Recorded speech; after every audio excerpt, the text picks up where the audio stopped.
attain just objectives.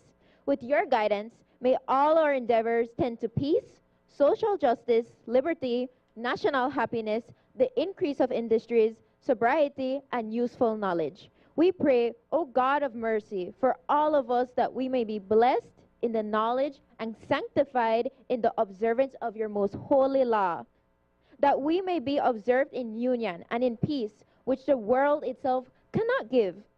And after enjoying the blessings of this life, please admit us, dear Lord, to the eternal reward that you have prepared for those who love you. Amen.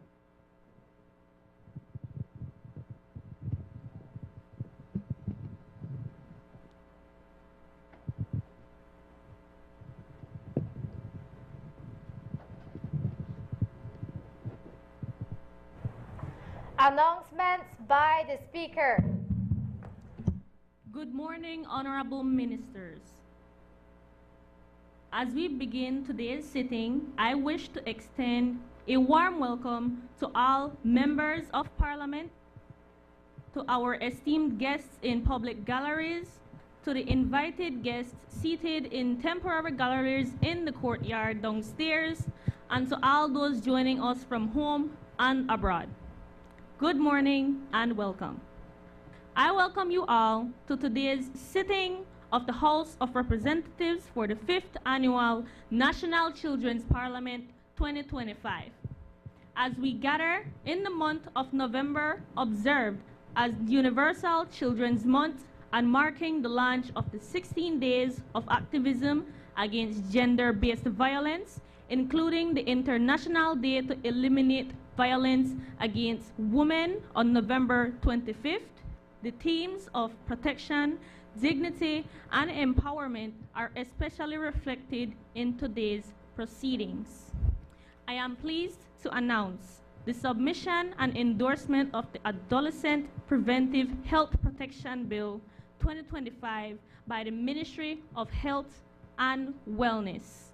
The bill is now before in the House for consideration in accordance with established parliamentary procedure.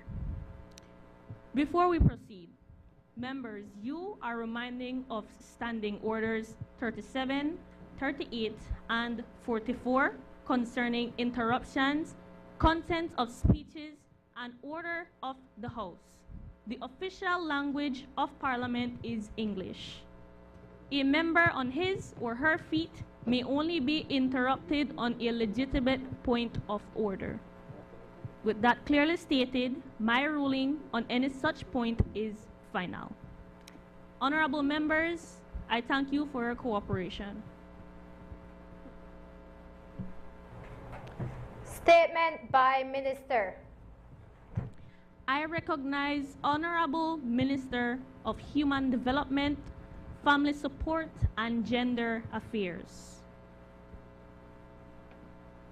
Good morning, Madam Speaker. I request to use my notes. Proceed. Good morning, Madam Speaker, honorable parliamentarians, and members of the House. Today, I rise to speak about an issue that affects every single one of us in this chamber, the issue of the recent child abuse and femicides in our country. These are not just headlines or statistics. These are real problems that our everyday citizens have to go through. In 2023, Belize had a total of 10 women murdered. According to the Belize Crime Observatory, from January 2024 to December 2024, there were a total of 1,277 domestic violence cases. This is a 2% increase from the year before.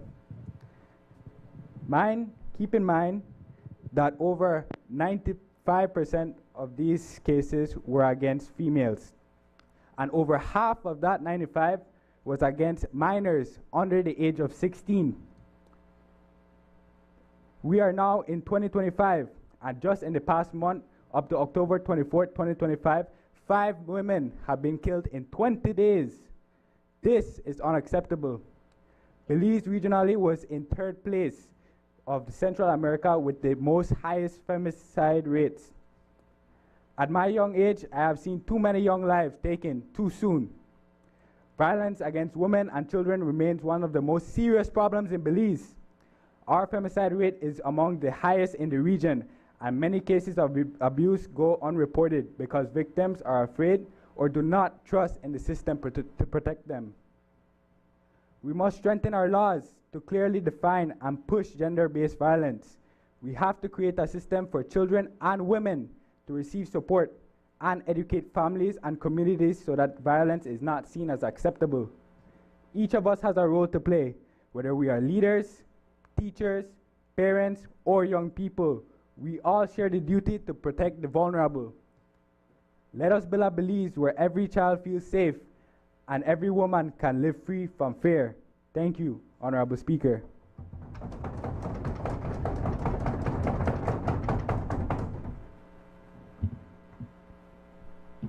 Introduction of Bill. I recognize Honorable Minister of Health and Wellness. Madam Speaker, this is the Adolescents Preventive Health Protection Bill 2025. Madam Speaker, I rise to introduce a bill for an act to establish the right of adolescents to independently access preventive health services and information, to provide for informed consent and protection of confidentiality when accessing preventive health services, to require health practitioners to consider the Fraser Guidelines when assessing adolescents' competence, to require adolescent-friendly standards in health facilities, and provide for matters connected therewith or incidental thereto. Madam Speaker, this bill has the recommendation of the Cabinet. Honorable members, that bill is referred to Health and Human Development Committee for examination, consideration, and report.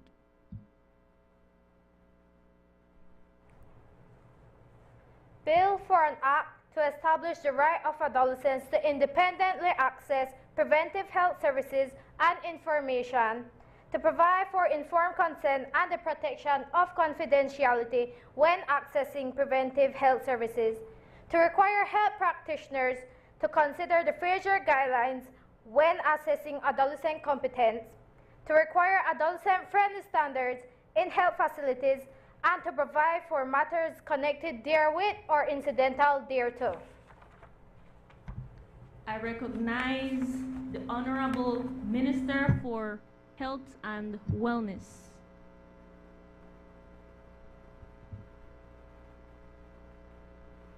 Madam Speaker, in accordance with Standing Order number 49-1, I move that the bill be taken through all its stages forthwith. Honorable members, the question is that the stages of the bill be taken forthwith. All those in favor kindly say aye. Aye. Those against kindly say no. I think the ayes have it.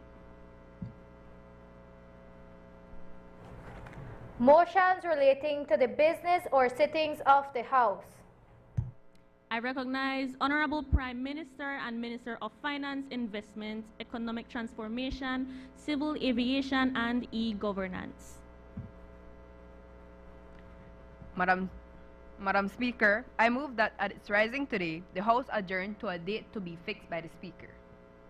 Honorable members, the question is that the House at its rising today adjourn a date to be fixed by the Speaker. All those in favor kindly say aye. Aye. Those against kindly say no. I guess the ayes have it. Announcement by the Speaker. Honorable members, it has been agreed that the Adolescent Preventive Health Protection Bill 2025 pass this day. As you may be aware, under Standing Order number 74, all proposed legislation, messages, petitions, motions, and other matters relating to the subject mentioned under the title of each standing committee shall be referred by the House to such committee for examination, consideration, and report to the House. For this to be done, other than by suspension of standing orders, is for me to suspend the sitting. Standing orders is for me to suspend the sitting to enable the Health and Human Development Committee to examine, consider, and report to the House on this bill. All those in favor kindly say aye. Those against kindly say no.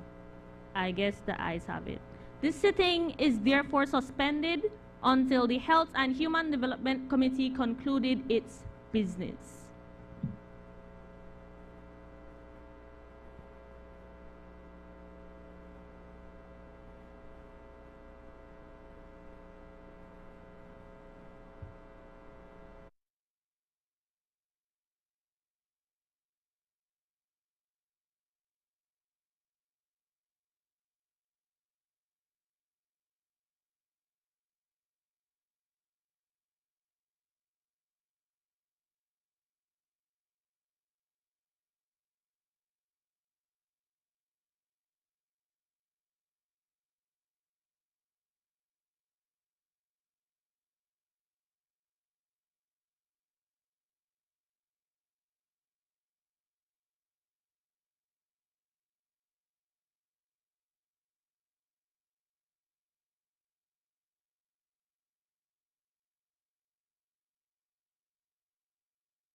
Blessed Gardens is servicing home gardens across the country from the nation's capital and helping Belizeans reconnect with nature.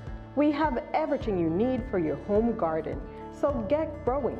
We have various types of soils: fortified soil, composted soil, potting soil, and pure compost for your garden. We have quality seeds and over 65 varieties of food seedlings for your garden.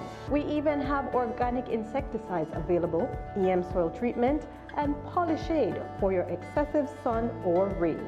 Blessed Gardens has all your garden solution in one location. Call 610-5679. Visit us at the Bumapan Market Plaza or enjoy our free deliveries across the country. Blessed Gardens. Get growing, Belize.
Health service to require health practitioners to consider the Fraser guidelines when assessing adolescents' competence, to require adolescent-friendly standards in health facilities, and to provide for matters connected therewith or incidental thereto. Madam Speaker, may I refer to my notes? Proceed. Madam Speaker, I rise today with great pride and a deep sense of responsibility as the youth parliamentarian for Orange Walk East to address this honorable house on an issue that strikes at the heart of our nation's future: the right of adolescents in Belize to access preventive health services. Madam Speaker, imagine being a teenager who feels unwell but cannot see a doctor because a parent or guardian is not around. For many young people, it is not imagination, it is reality. Preventive health care is not just about treating illness, it's about empowerment. It gives our youth the confidence, knowledge, and freedom to take charge of their own health. Adolescence is a critical and vulnerable stage, yet many young people stay silent due to fear, stigma, or lack of confidential care. The Ministry of Health and Wellness reports that adolescents under 19 account for nearly 16% of all mental health cases. Yet, structured youth screening programs remain limited. Madam Speaker, allowing our youths to access counselors without parental consent can let them seek the support they need before reaching crisis. We must also face the facts, Madam Speaker. The United Nations reports that 11% of girls aged 15 to 19 are already mothers. Often, parental consent requirements often restrict the access to reproductive health services like contraception and STI testing that protect rather than promote sexual activity. UNICEF's Adolescent Health Strategic Plan calls for confidential youth-friendly care as a national priority, a call we must answer. Madam Speaker, the need goes beyond reproductive or mental health. More teens are facing obesity and non-communicable diseases. Many go undetected because they cannot access routine checkups on their own. This is a matter of health equity and human rights. Every adolescent, regardless of where they live or who is available to accompany them, should be able to access preventive health care. Madam Speaker, giving our adolescents access to preventive health care, medical, mental, and sexual, gives them the foundation for a healthy life. When we empower our youths to care for themselves, we build stronger families, stronger communities, and a stronger beliefs. Madam Speaker, I urge the support of this honorable House for this landmark legislation. Thank you.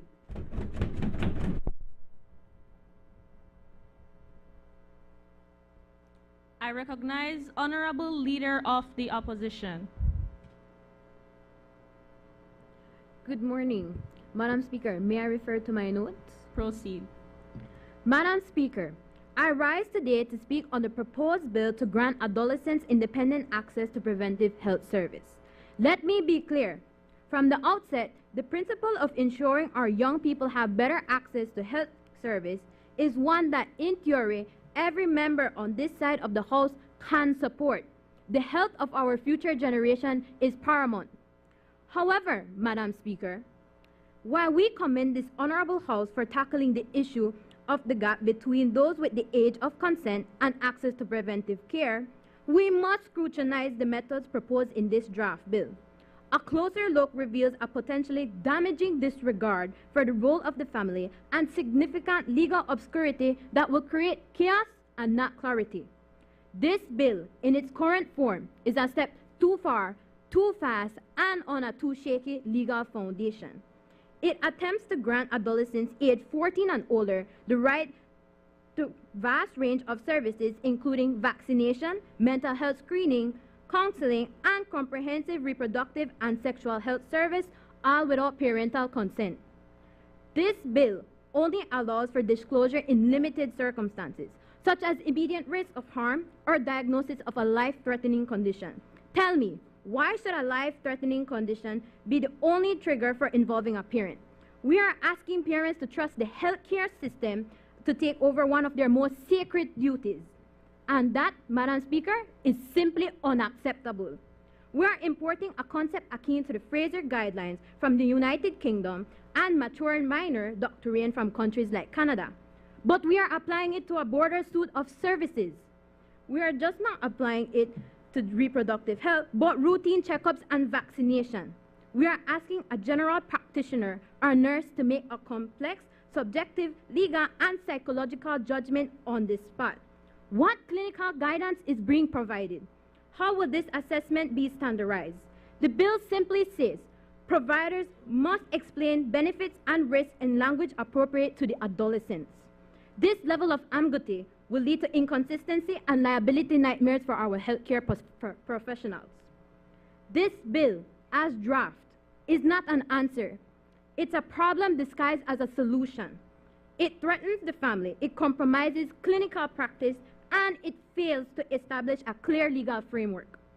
We urge the government to withdraw this bill, consult meaningfully with families, and return to this House with a piece of legislation that protects our adolescents without destroying the rights of their parents. I thank you.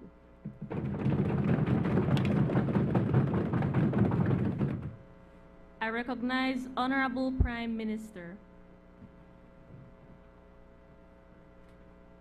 Good day, Madam Speaker, honorable members, media, and present guests. Madam Speaker, may I refer to my notes?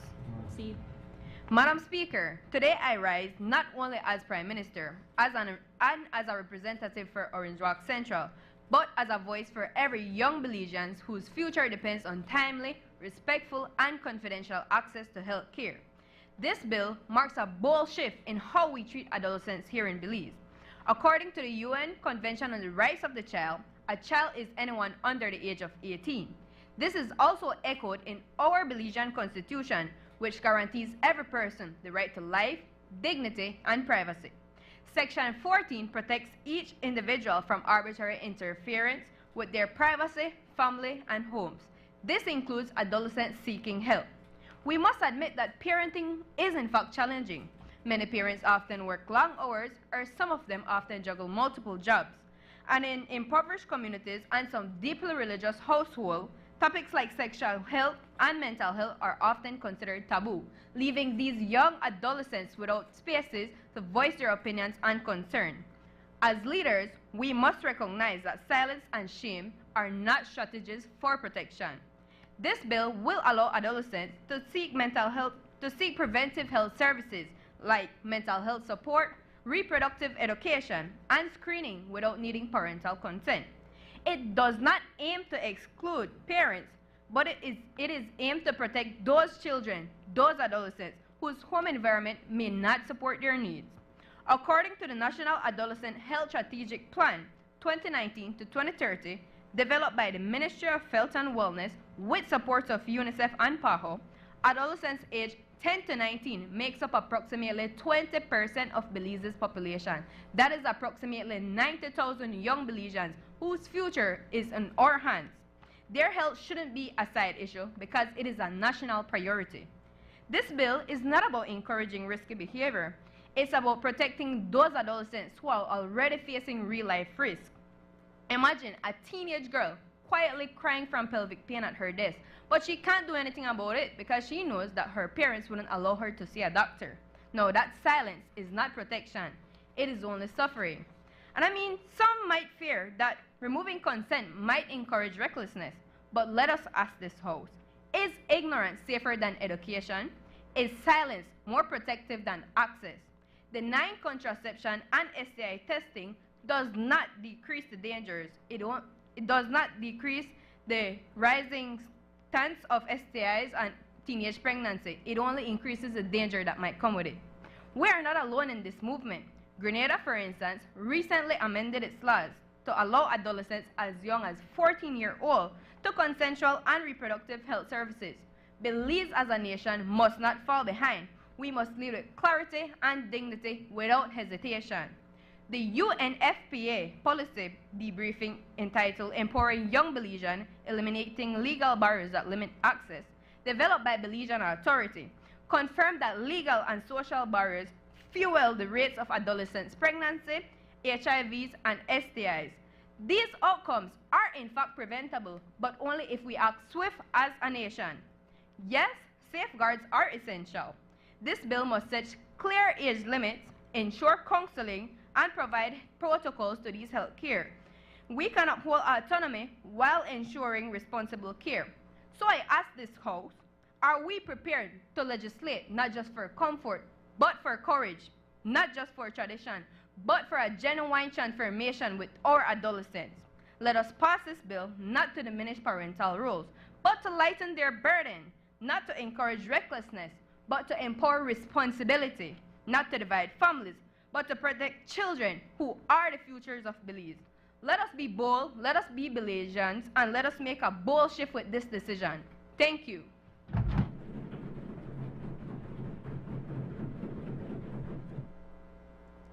I I recognize the honorable member for Lake Independence.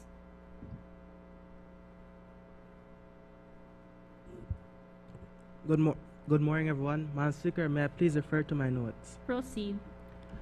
Madam Speaker and honorable members, today I stand to support the bill granting adolescents 14 and above independent access to preventive health services.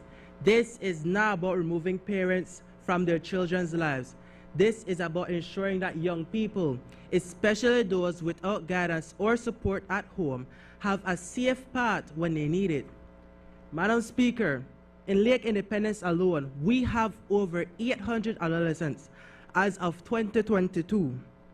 Many live in environments marked by violence, poverty, and neglect.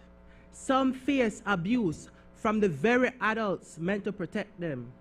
Too often, these young people are left without access to doctors, counselors, social workers, and preventive care simply because an adult is absent, unwilling, or unsafe to rely on. Madam Speaker, the United Nations defines adolescents as 10 to 19. Belize has roughly 97,000 in this age group, about 20% of our population. Yet, we see high teenage pregnancy rates, limited sexual health education, rising mental health challenges, and far too many cases where young people are pressured, groomed, or abused without any safe adult to turn to. In some rural regions, adolescent birth rates reach 90 per 1,000, nearly double urban areas. UNICEF Belize Strategy for Adolescent Development and Participation in Belize 2024 to 2026. These are not just numbers and statistics. These are young lives shaped by fear, trauma, and lost opportunity. This bill ensures access to annual checkups, immunizations, mental health support, reproductive health services, substance use prevention, and referrals to specialized care without needing parental consent. This bill does not seek to shut parents out, but rather, this bill ensures that adolescents has a choice and a safe option when the family support system fails. Madam Speaker, adolescents are the future of Belize. Giving them access to preventive health care is giving Belize a safer, stronger, and more prepared generation. By passing this bill, we are investing in the well-being and in the future of our nation. Thank you.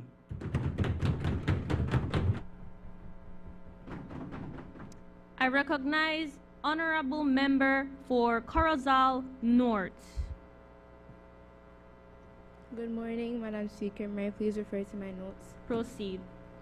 Madam Speaker, honorable members of this honorable House, I rise today to firmly oppose this bill that seeks to grant adolescents as young as 14 preventative health services without parental consent. While well-intentioned, I cannot support legislation that undermines family and parental responsibility. In Corozal North, our strength lies in our families. Parents are not barriers to health. They are guides, protectors, and moral anchors. Removing parents from preventative health discussions weakens that parent-child bond. This bill assumes that every 14-year-old is ready to make personal health decisions alone. How can we expect them to fully understand their options without parental guidance? UNICEF Belize 2024 reports adolescents make up 20% of our population, yet access to adolescent-centered care is limited. PAHO 2023 shows only 26 clinicians nationwide are trained in adolescent care. In Corozal North, clinics are few, staff are limited, and youth-friendly services are scarce. The Corozal Community Hospital serves over 45,000 residents, with just a handful of doctors and nurses. If we cannot provide quality care for families, how can we promise confidential care to minors? The government cites trends from Grenada and Chile, but Belize must lead with Belizean values. Yet, Madam Speaker, this government keeps following when it should be leading. We keep hearing promises of progress, but all we get is recycled ideas and empty words. We cannot keep electing leaders who mistake motion for direction and who call outdated thinking vision. Belize deserves better. Leaders who stand up for families, not ones who copy and paste policies that tear them apart. So on behalf of families from Pachacan to Consejo, from Chanchen to Calcutta, I stand firmly against this bill to protect our children, preserve our values, and keep families at the heart of every decision. Thank you.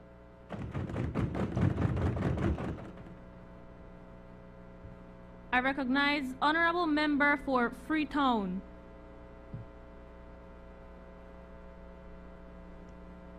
Good day, Madam Speaker, audience in the gallery, and fellow members of the House. Madam Speaker, may I please refer to my notes? Proceed. I want to take a moment to invite you all to envision and recollect what you see when you look around the streets of Belize. From Corozal to Toledo, from the bustling city streets to the quiet villages, what do you see? You see our young children growing up too fast. Teenagers barely 14 facing adult-sized challenges, responsibilities, and decisions, often without the proper guidance. When we fail to guide them, the consequences are clear. Teenage pregnancies are climbing, school desks left empty, dreams are cut short, and potential lost before it even blooms. How can Belize prosper if our youth carry burdens they are not ready for? And it is not only our girls. Our boys are struggling too. There is strong evidence that mental health challenges are serious among Belizean adolescents, and that suicide mortality is disproportionately higher in males. They are less likely to seek help and more likely to suffer in silence. Imagine a 16-year-old boy suddenly being told he will be a father, confused, frightened, and ashamed with nowhere to turn.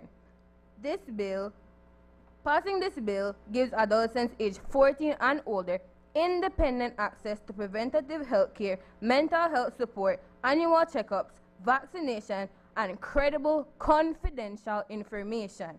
If young people cannot trust the system, they won't reach out. And if they don't, it puts our nation at risk of broken families, interrupted education, and a generation unprepared to carry Belize forward. To the opposition, I ask, how many young girls must trade classrooms for strollers? How many boys must pretend to be men before they can truly grow? This bill is not political business. It is a moral obligation. It tells every adolescent in Belize, we see you, we believe in you, and we are choosing to build a Belize where you can grow, succeed, and not only survive, but thrive. Let us choose hope, humanity, and a future worthy of our children. Let us create a Belize that is not just a house, but a home. Thank you, Madam Speaker.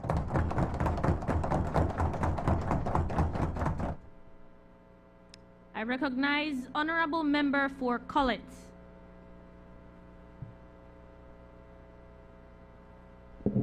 Good morning. Good morning, Madam Speaker. May I please refer to my notes? Proceed. Good day, Madam Speaker and esteemed members of the National Assembly. I rise today as a representative of the Collett constituency to present and address the Adolescent Health Bill. First, let me commend the intent of this bill to improve adolescent health and provide early access to preventative services. And I fully support its goal of promoting well-being and early intervention. However, Madam Speaker, there are sections that require careful consideration, particularly Section 4, which allows adolescents aged 14 and older to provide independent consent for medical services. While promoting freedom, surveillance, and early prevention is important, we must recognize that adolescents may not understand the real risk or long-term effects of these medical procedures. When promoting and parental involvement is removed too soon, adolescents often end up confused and unsupported, facing adult decisions without adult understanding. And while it is true that some youths may feel uncomfortable discussing with their parents sensitive matters, parental involvement remains essential. Remove it completely could leave youth people feeling isolated, facing medical decisions without support or guidance. We must also remember, Madam Speaker, that what works abroad may not work in Belize. Our culture and family structures are unique. Other countries that allow independent consent often include partial parental involvement. Safeguard this bill in its current state lacks. Madam Speaker, imagine a case where a minor has to suffer medical complications alone because their parents weren't informed or allowed to help. What was meant to empower them instead left them alone, confused, and at risk. In conclusion, Madam Speaker, parents are not barriers but partners in protecting their children's health and well-being. I remain committed to improving adolescent health, and with thoughtful amendments and proper safeguards, this bill can strike the right balance, empowering young people while preserving the protective role of parents. Thank you, Madam Speaker.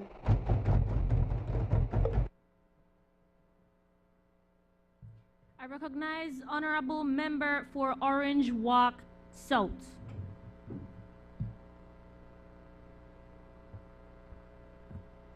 Madam Speaker, honorable members, good morning. Madam Speaker, may I refer to my notes? Proceed. I rise today to affirm one powerful truth. Every young person deserves the right to protect their own health. The Adolescent Preventative Health Access Bill provides ages 14 and above the responsibility to make the choice to access preventative health, medical checkups, counseling, and accurate health information confidently and safely. This bill is not about removing parents, it's about balance. It keeps parents involved in the major medical process, but allows teenagers to seek early health care before problems get serious. That trust encourages responsibility, not rebellion. Madam Speaker, this bill gives life to the Adolescent Health National Strategy Plan 2019 to 2030 that envisions a better Belize where every adolescent has the right to youth-friendly, confidential, and fair health care. This plan highlights three main goals: expanding adolescent-friendly services, improving mental, physical, and reproductive health, and building laws that safeguards the life and rights of our children. By passing this bill, we move from vision to action. We create a health system that listens to our youth, respects their privacy, promotes early prevention rather than late stages of crisis. Countries such as Canada, Grenada, and United Kingdom have seen many benefits from this. Fewer untreated illnesses, fewer teenagers' pregnancy, and stronger trust between youth and healthcare providers. Therefore, I call upon this honorable House to stand firmly with our youth to uphold their right to health, to equity, to dignity. Let us act with wisdom and courage to secure a healthier, fairer, and future Belize of our nation. I stand proudly in support of this bill. Thank you.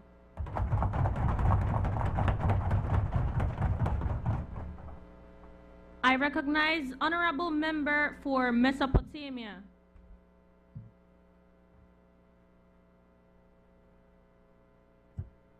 Madam Speaker, may I refer to my notes? Proceed.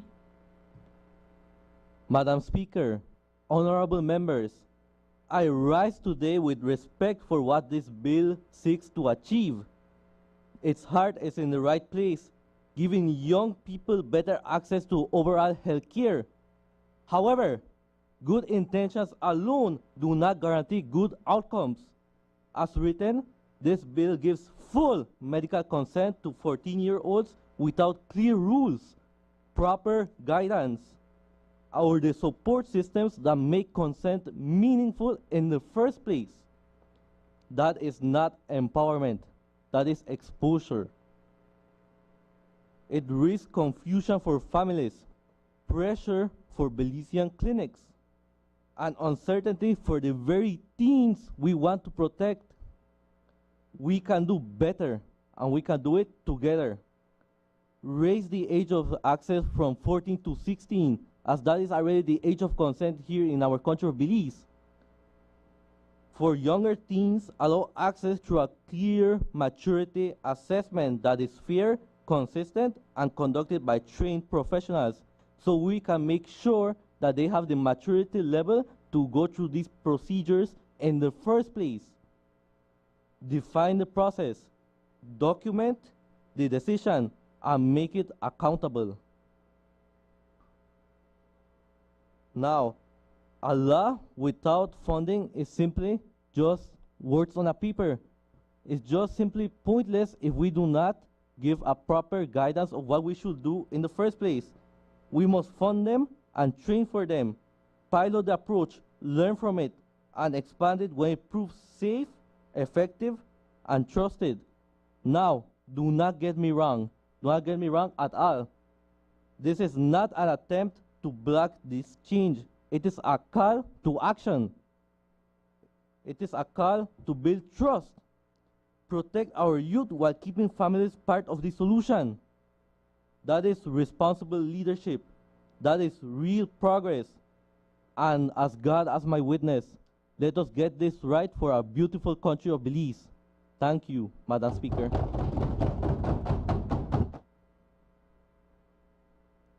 I recognize Honorable Member for Kyle South. Madam Speaker, distinguished colleagues, good morning. Madam Speaker, may I please refer to my notes? Proceed. I rise today in full support to the bill to grant adolescents aged 14 and above independent access to preventative health care services. This is not just a mere health reform. This is an act of compassion and dignity. The strength of our nation lies not only in the bridges and roads that we build, but in the youths that will one day cross them. Too many adolescents are being turned away from hospitals just because they lack parental consent. Imagine a 14-year-old finally getting the courage to get up and talk about what they're feeling. They go to the hospital and are rejected with a question, "Where are your parents?" They leave with their future hanging with uncertainty. This bill ensures that no young life is left waiting in silence. It does not exclude the parents. It simply ensures that when a child needs to access protective health, preventative health, and professional care, they can do so with dignity and their pride. Preventative care, vaccines, screenings, counseling, injections, these are the foundation for a healthier and stronger Belize. We need to remember this. Confidentiality is respected. With safeguards for abuse, we can protect our communities. Countries like Grenada, Chile, Venezuela have already passed similar laws. Belize is not acting alone. We are simply catching up. Belize is joining a regional movement towards youth-friendly preventative health care. As someone who often speaks about physical infrastructure, I believe that this bill brings a different type of infrastructure, a social one, in which we fight for the compassion and the love of our youths. Let us give them the tools and the trust that they deserve to be able to bring our country into a better state. let us give them our love. Today, I urge all of you to please think about our youths. Build a Belize where every person in this country can thrive and not just survive. Thank you.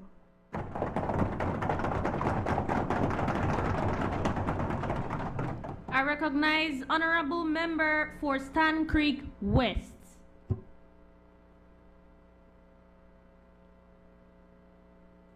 I recognize Honorable Member for Kyle Northeast. Madam Speaker, honorable members, good morning. I rise today to address a matter that affects the very heart of Belize's future, our young people and their health. If you are not healthy or educated, what will become of you? Can anyone perform their best while being unhealthy? Many adults hide vital information about adolescents, claiming that we aren't ready, yet when we make mistakes, they get upset. They forget they once made mistakes too. The Adolescent Preventive Health Protection Bill aims to promote equality, growth, and stability. Some parents avoid topics like reproductive health, leaving youth ashamed and misinformed. Clinic programs can change this by creating safe spaces where teens feel respected. Give teens access to health care and information. The Statistical Institute of Belize says that 2.1% of Belizeans never finish primary school. Without health and education, success is impossible. Healthy youth are more likely to stay in school and find stable jobs.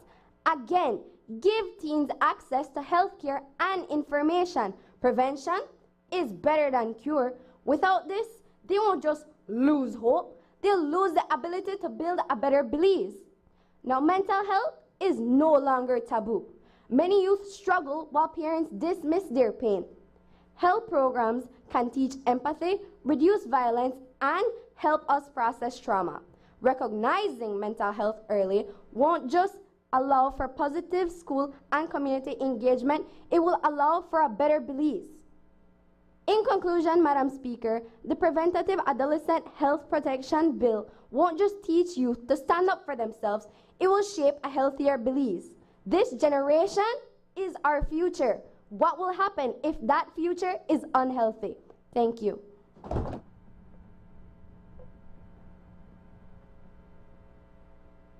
I recognize Honorable Member for Stan Creek West.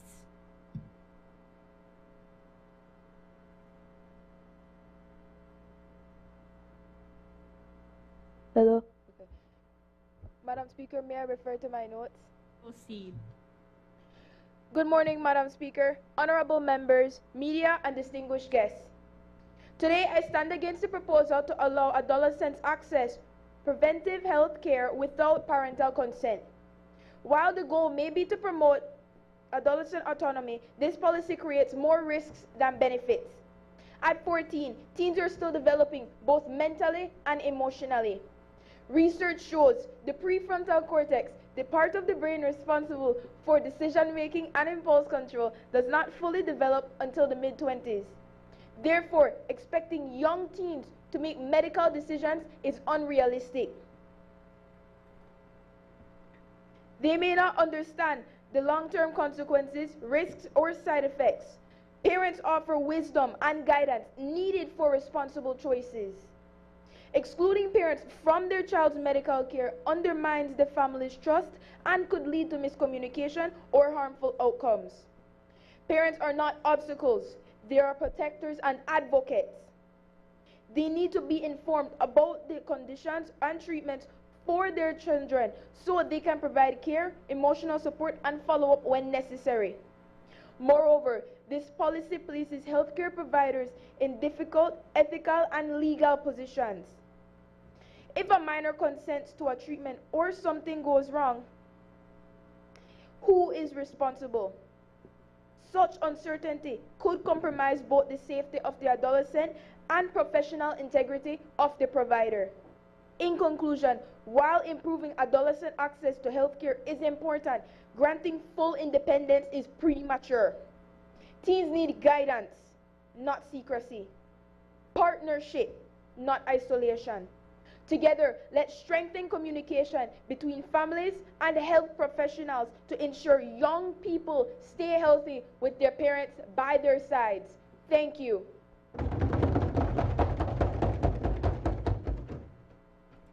I recognize Honorable Member for Toledo East.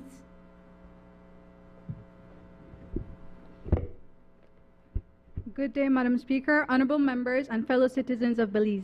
Madam Speaker, may I please refer to my notes? Proceed. It is with great pride and purpose that I rise today on behalf of the beautiful people of Toledo East, the chocolate capital of Belize, to express our full and unwavering support for the Adolescent Health Protection Bill. To begin with, this bill boldly closes the long-standing gap between the age of consent and access to preventive health care, ensuring that adolescents 14 and older can access preventive health services such as checkup, vaccinations, counseling, and reproductive care without facing unnecessary barriers. For too long, our young Belizeans have been denied the right to make informed decisions about their own health. This bill is about protection, prevention, and empowerment. By allowing our youth to access early screening, counseling, and education, it strengthens early detection and intervention, both physically and mentally, while ensuring that any abuse, exploitation, or serious risk is reported. And yes, most may argue that parental consent should always be required. But let us speak honestly here. Not every home is a safe space. For many adolescents, this bill could mean the difference between early help and lasting harm. This bill also aligns with Belize's national commitments, including the Adolescent Health National Strategic Plan from 2019 to 2030, and regional frameworks such as the PAHO Caribbean Roadmap for Adolescent and Youth Health. It reflects evidence-based practices already seen in several Latin American and Caribbean countries, whereby granting adolescents access to preventive services has led to improved health outcomes and reduced public health risk. By passing this bill, Belize joins regional leaders in protecting the youth's health, right, and dignity. And yes, Madam Speaker, no law is ever perfect, but what matters is action, and we can overcome any challenge and not use them as excuses.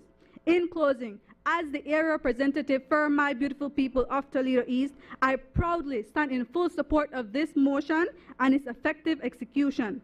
Together, let us ensure that every adolescent in Belize receives the care and knowledge they rightfully deserve. This bill is not just good policy, it is a moral duty and a vital investment in our nation's future. Long live Belize. Thank you.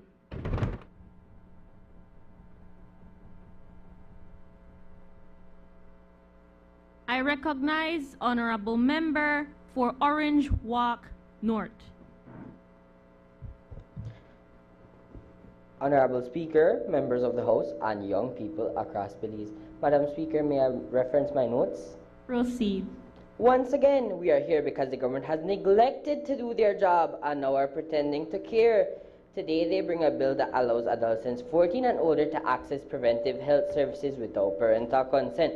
And suddenly, they act like heroes. Suddenly, they act like they discovered that children need help. But where were they before the tragedies? Where were they when the students at Holy Redeemer Primary begged for mental health support after rise in bullying and depression cases last year? But where were they when the teenagers in San Pedro suffered in silence after gang violence left families broken? Belize has been losing children every year to violence, abuse, STIs, and depression because they have nowhere safe to go. And now the same government that neglected them wants applause for a bill that is incomplete, underfunded, and unplanned. Even now, this bill has no guarantee of confidentiality, no youth-friendly clinics, and no trained staff. Also, no budget. So what exactly is the government offering? A right with no access, a law with no protection, a promise with no plan. This is what the government always does. They wait until something becomes a crisis, then rush to pass a law so they can look good in the headlines. But young people don't care about the headlines, they care about real services.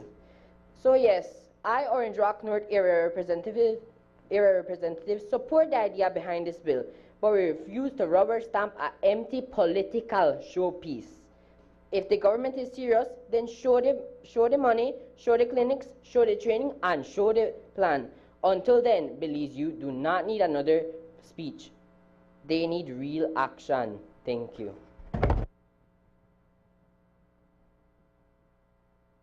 I recognize Honorable Member for Toledo West. Good morning, Madam Speaker and Honorable Representatives of the House. Madam Speaker, may I please refer to my notes? Proceed.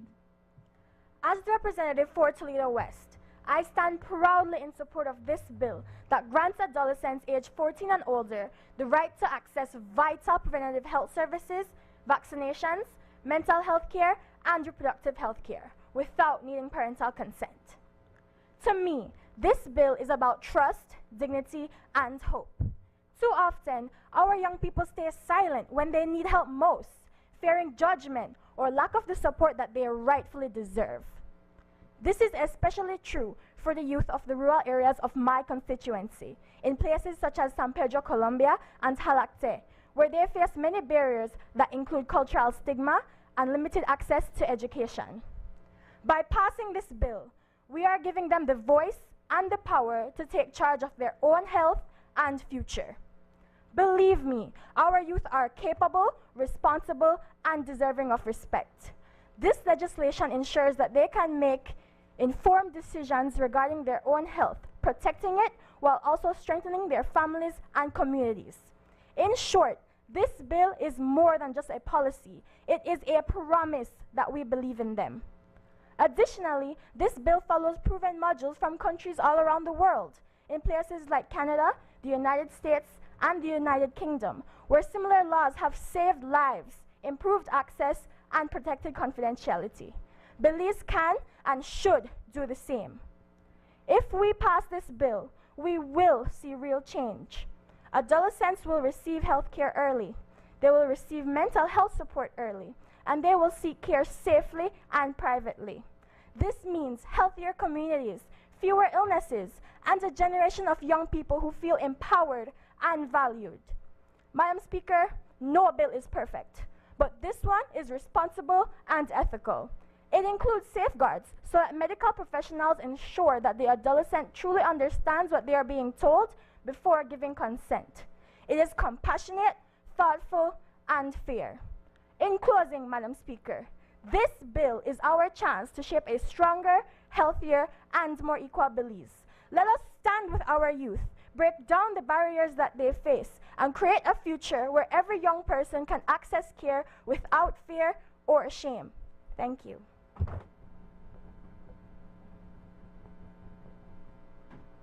I recognize Honorable Member for Belize Rural North.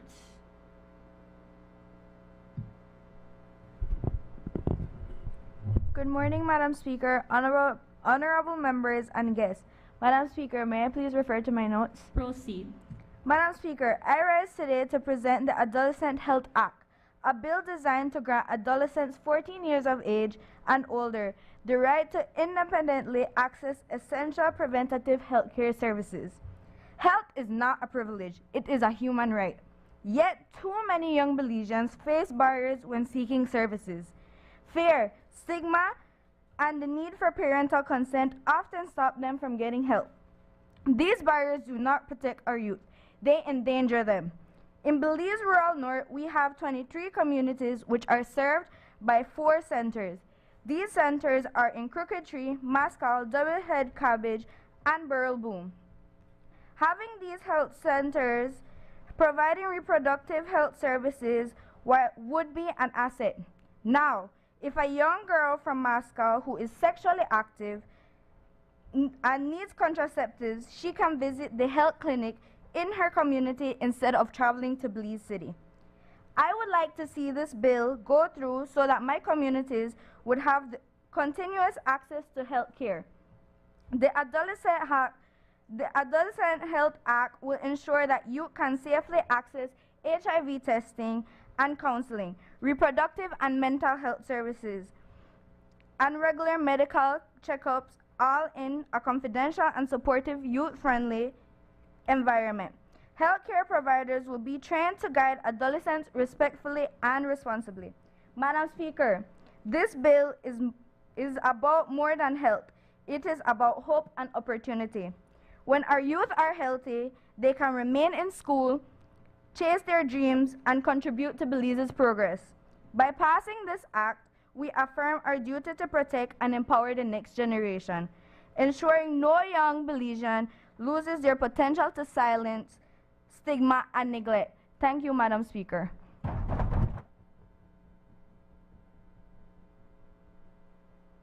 I recognize Honorable Member for Queens Square.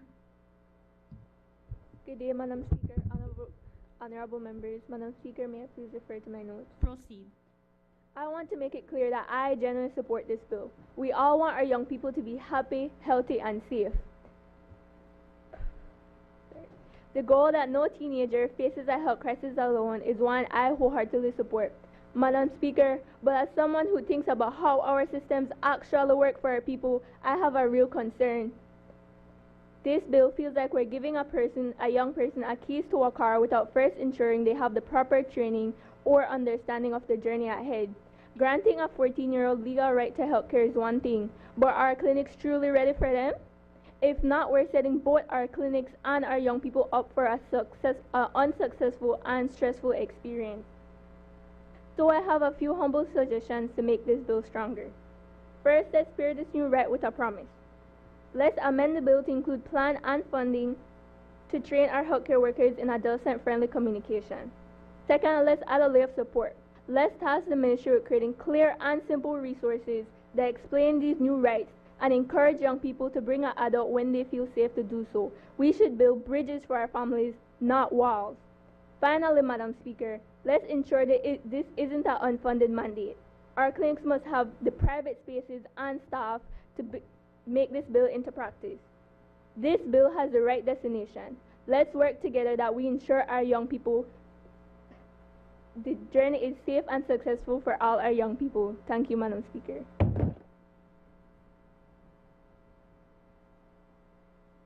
I recognize Honorable Member for Belmopan.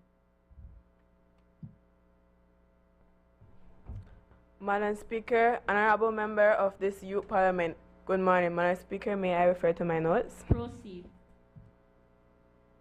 I rise in strong support of the Adolescent Preventative Health Access Bill, which empowers young people ages 14 and older to access preventative health service independently. Madam Speaker, this bill is about trust.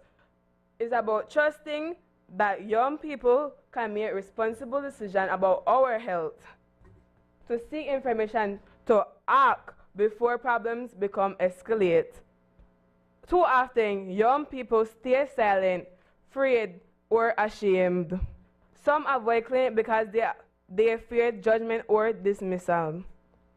This bill changed that. It allows us to get checkup, vaccination, counseling, healing, and health advice confidentially, respectfully, and without unnecessary barriers. This is not about excluding parents. It's about helping young people step up while still valuing family involvement, considering the reality of Belizean families. Think about a 15-year-old who family travel for work outside their district for long hours and some days. Young person may need timely health advice, a mental health screening, or even simple preventative care. Under this bill, they can access those services independently, but it also encourages them to involve their parents whenever it is a safe and possible way.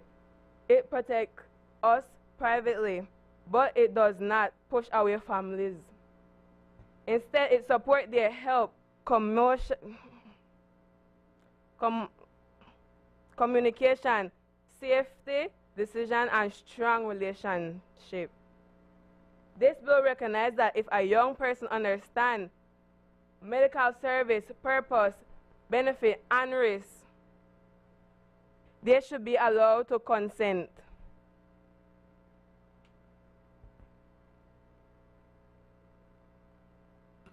That's maturity, that's responsibility. It focuses solely on preventative care. It also protects while ensuring that anyone in danger receives timely help. This will mean early dismissal, fewer untreated illness, and empowers informed youths who have the confidence to take care of their well-being. So today I call on my fellow parliaments, let us trust in young people, support this bill, and invest in our future, because when young people are healthy, Belize is healthier. Thank you, Madam Speaker.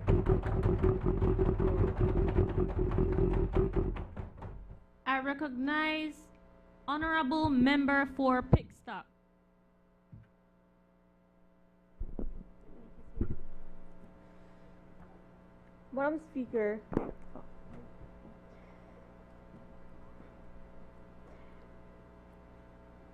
Madam Speaker, and esteemed members of the National Assembly, good morning. Madam Speaker, I rise with my colleagues to discuss a vital piece of legislation, the bill to grant adolescents ages 14 and older independent access to preventive health services. This bill seeks to establish the legal right for our youth to access the necessary health services without the requirement of parental consent. The need for this bill is underscored by alarming statistics from a 2021 UN study conducted in Belize. Among our adolescent girls ages 15 to 19, 11% have already experienced pregnancy. This statistic not only reflects the high rate of pregnancy, but also highlights the urgent need for accessible reproductive health information and services. Madam Speaker, this study also shows that a staggering 96% of individuals diagnosed with sexually transmitted infections are between the ages of 15 to 19. Madam Speaker, 96. Highlighting the serious health risk of early sexual activity. Additionally, 1 in every 20 females between the ages of 15 to 24 has engaged in early sexual intercourse before the age of 15, indicating a concerning trend within this demographic. Madam Speaker, the time has come for Belize to join the ranks of progressive nations such as the United Kingdom, Canada, the United States, and others in ensuring adolescents have access to preventive, reproductive, and sexual health services. Madam Speaker, by enacting this bill, we will improve early detection and intervention for health issues.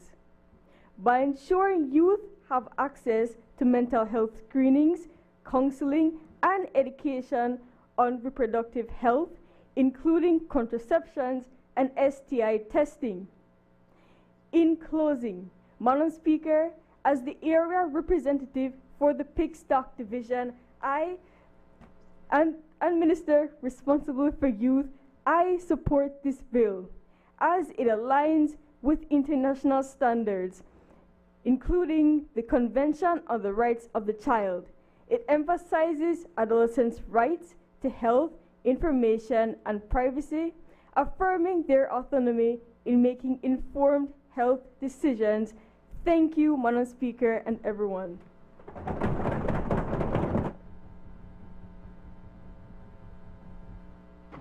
I recognize Honorable Member for Belize Rural South.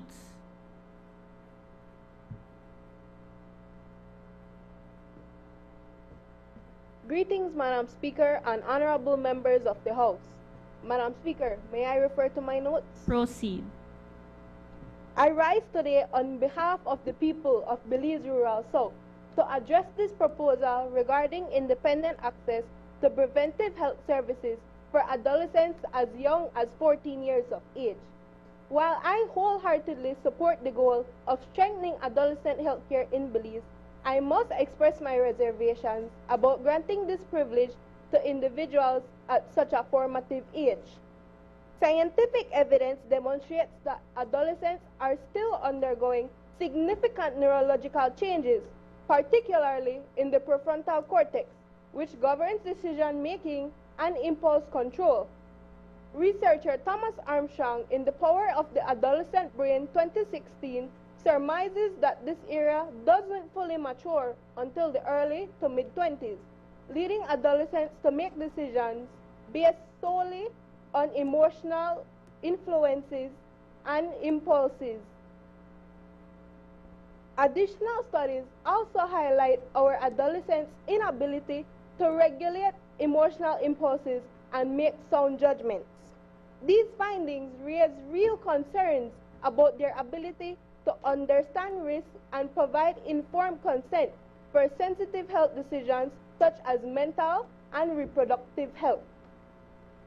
Belize's 2022 SIB population and housing census shows a sizable youth population, and policies that remove parental involvement for such a significant demographic could lead to ethical challenges for families, schools, and healthcare providers, particularly in communities where intergenerational trust and communication is crucial.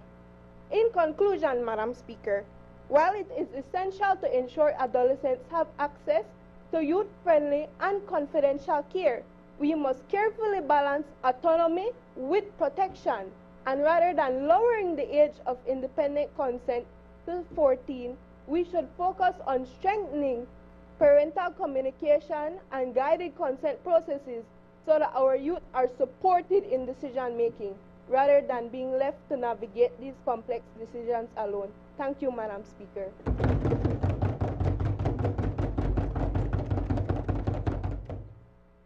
I recognize Honorable Member for Corozal Southwest.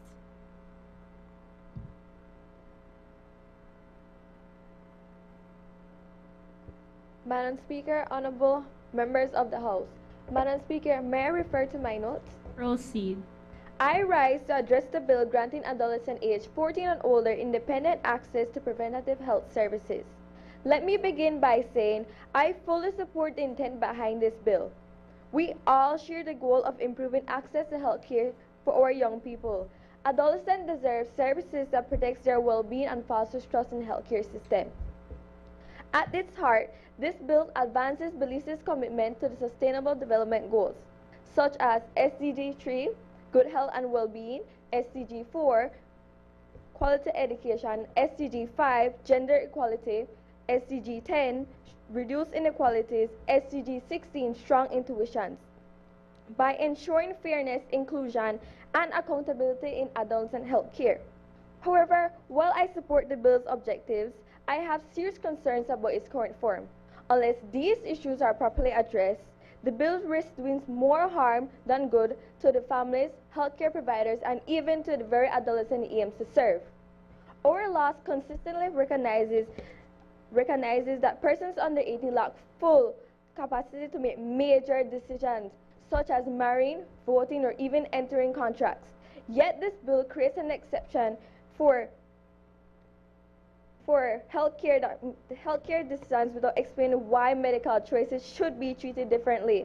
If maturity is the basis of age restrictions in other areas, the same reason should apply here. The bill needs a clear justification and a better defined safeguard before such an exception is created.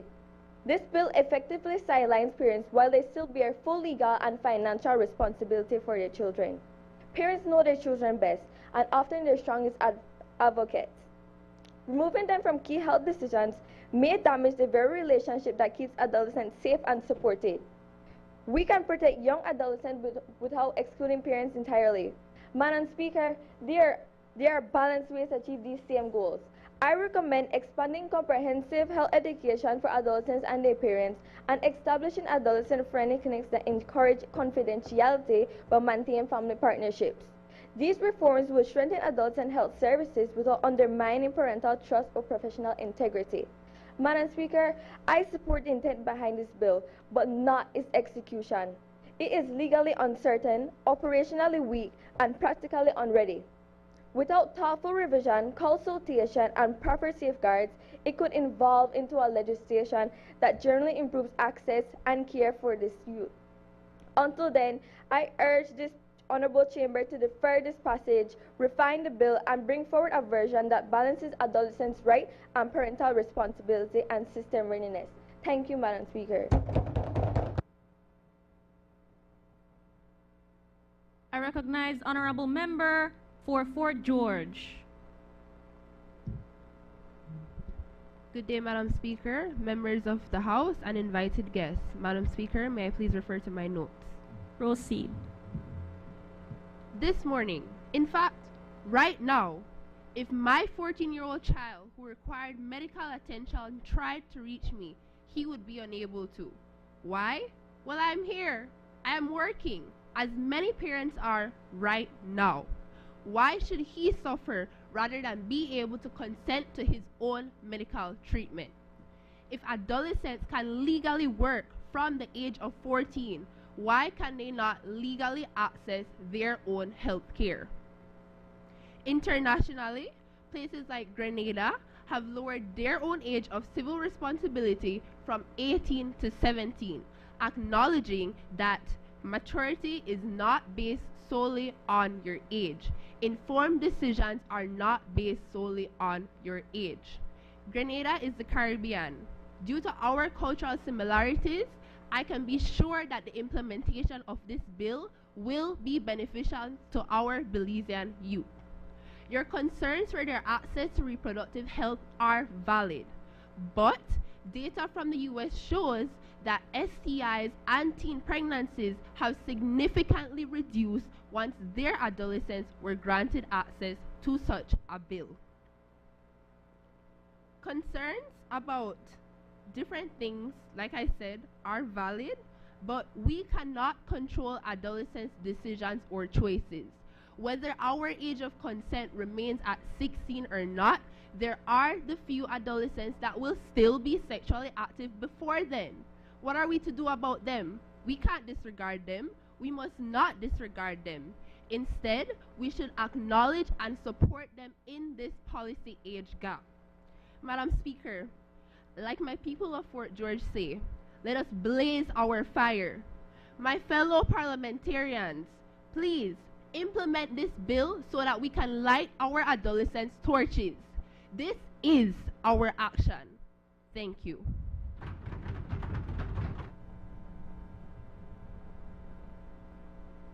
I recognize Honorable Member for Dangriga.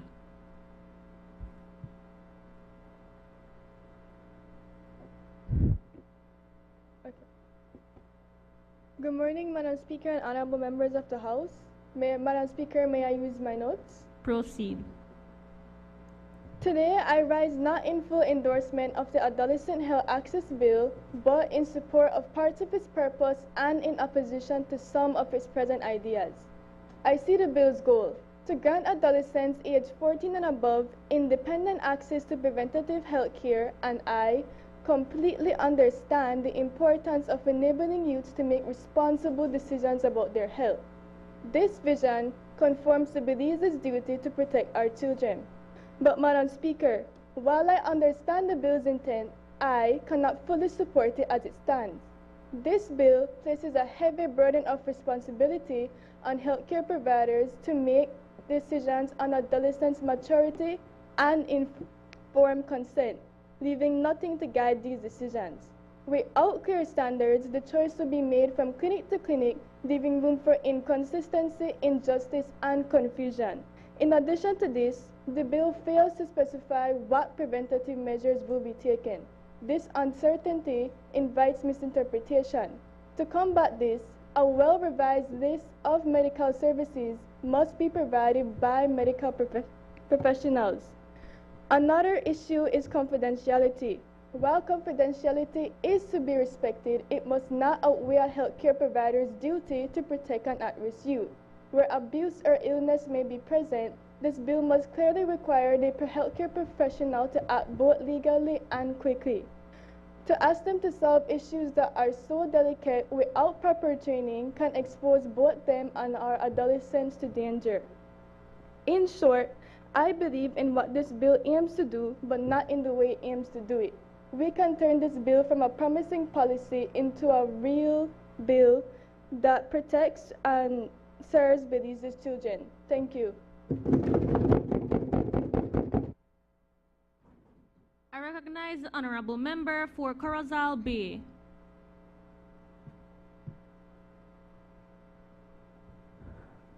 A pleasant good morning, Madam Speaker, fellow parliamentarians, and to all Belizeans. Madam Speaker, may I please refer to my notes? Proceed. Madam Speaker, why is it that young people in Belize are still struggling to access basic health care? The Ministry of Health and Wellness 2024 profile depicts that 1 in 4 teens never gets a routine checkup, and many skip mental health and reproductive care because they need a parent's consent. In 2023, the adolescent birth rate in Belize was 44 per 1,000 females aged 15 to 19. This is significantly higher than the Latin American and Caribbean regional average of 51 per 1,000 females. The rate is considered one of the highest in the Caribbean and is especially alarming in the rural, southern, and northern areas. According to the Information Center on HPV and Cancer, every year 34 women are diagnosed with cervical cancer and 24 die from disease.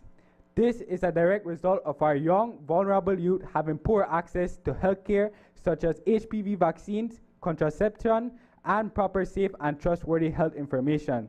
This bill changes that.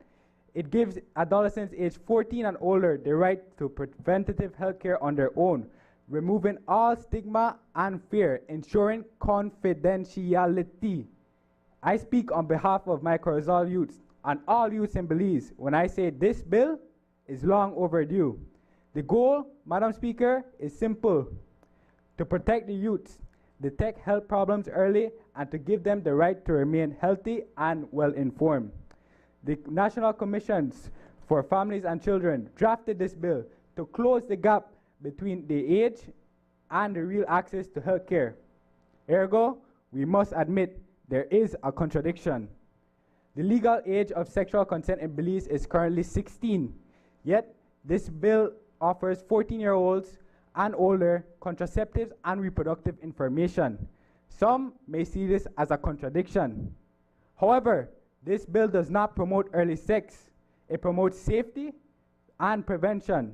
It ensures that youths who are already at risk can get help instead of being left in danger. PAHO's 2024 report found that where similar laws exist, teenage pregnancy fell by nearly 30%. This is real progress.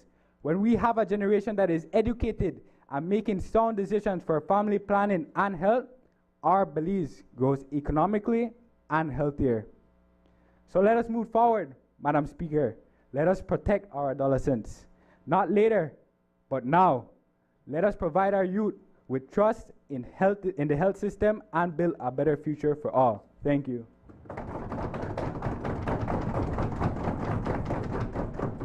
I recognize honorable member for Cayo Central.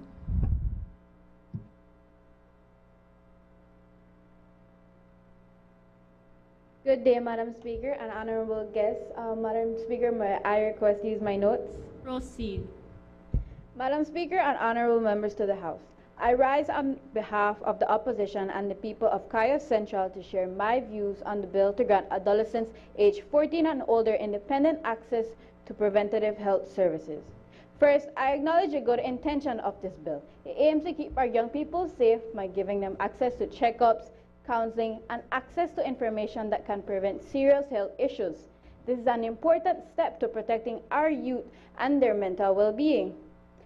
Although, however, even if I acknowledge the contention, there are a few concerns and recommendations I have to this bill to make it stronger. Firstly, the age of 14 may be too young for the age of fully independent consent. Not all adolescents can fully understand the long-term impact of certain health choices. Healthcare providers should encourage youth to involve a trusted adult, but as well as me suggesting a tiered approach, allowing access to basic services at 14, but requiring extra professional guidance for situations like sexual or mental health. Secondly, while I respect the need for privacy, parents and guardians should not be completely left out. They play a big role in supporting and guiding their children into the decisions they make and in the way they grow up. The healthcare providers, again, should encourage the youth to involve trusted adults while still respecting their confidentiality. Thirdly, for this bill to work, healthcare providers must be properly trained. They need to know how to access maturity, maintain privacy, and handle sensitive conversations with care. I remind you again that we're dealing with kids that are not fully developed. Finally, believe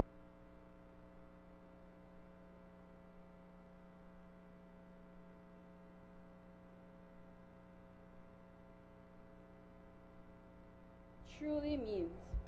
Madam Speaker, I reaffirm that the opposition stands ready to collaborate constructively so that we can refine this bill for the betterment of our country, our children, our communities, and our relationships. Thank you.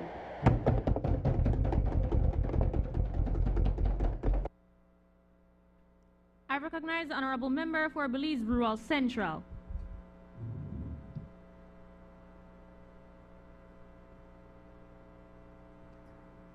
Good day, Madam Speaker and honorable members of this House. Madam Speaker, permission to refer to my notes?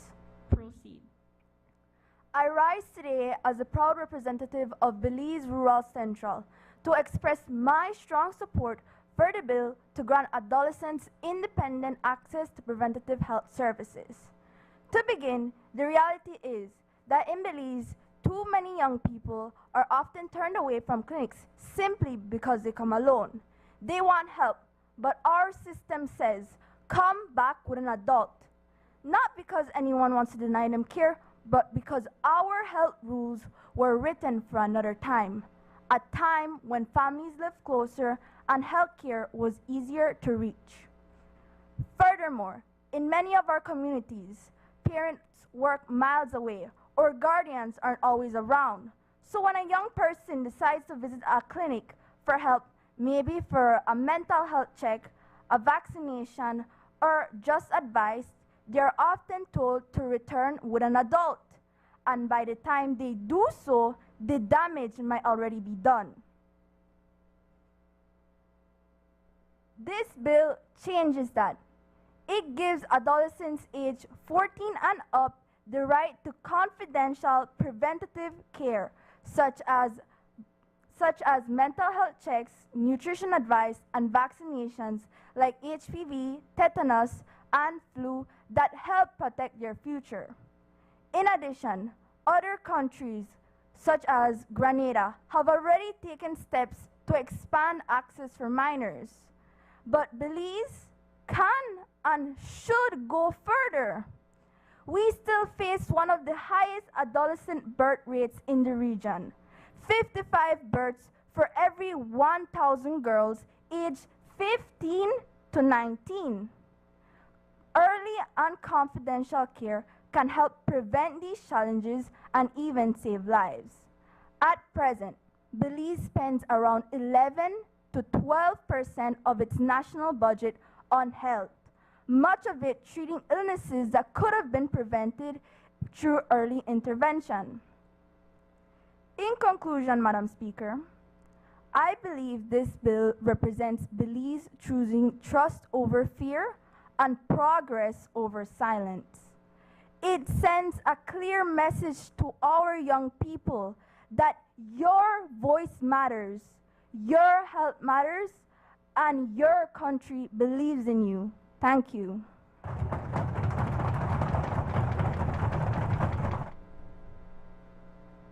I recognize honorable member for Kaya West.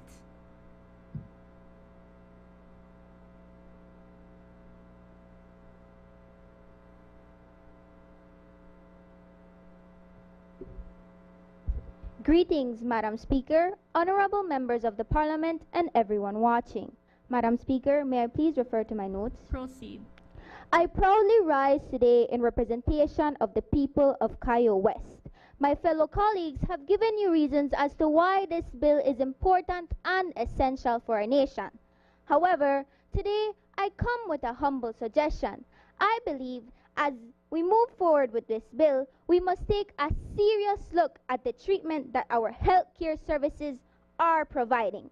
Let's be real. Which adolescent child wants to go to the hospital after hearing all these stories of mistreatment, of patients being ignored, and of hospitals lacking even the most basic equipment to care for them?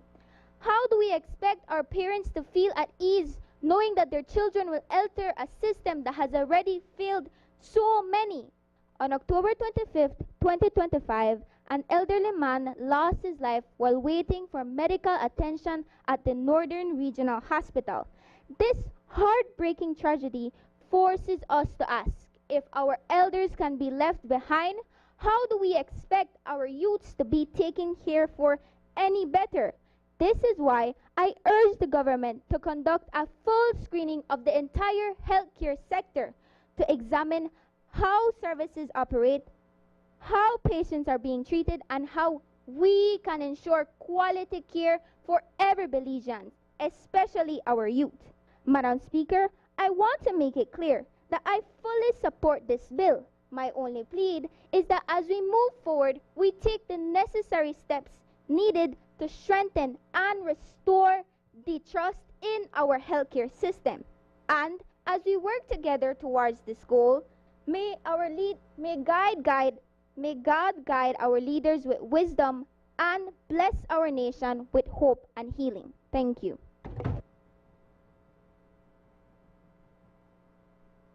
I recognize the honorable member for Corozal Southeast.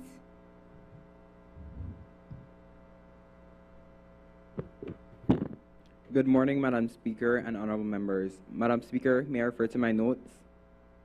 Proceed. Madam Speaker, I stand before you today to say that adolescents are one of the most underserved groups in Belize's healthcare system. Representing 22% of the population, their needs should be a priority, yet they are often ignored. Key health concerns in Belize include sexual and reproductive health, physical well-being, and mental health support, all areas requiring urgent attention.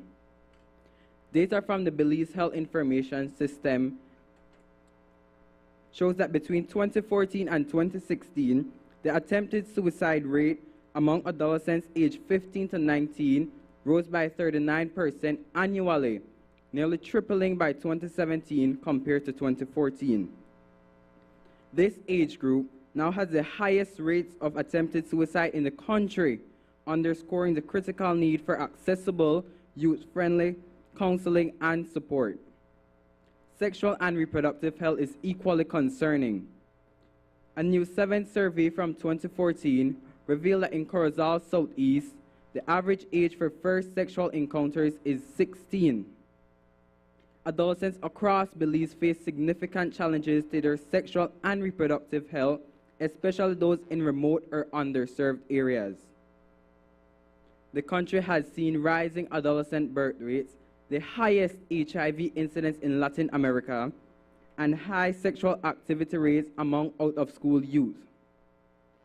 These issues highlight the urgent need for preventive and responsive health care for Belize's youths.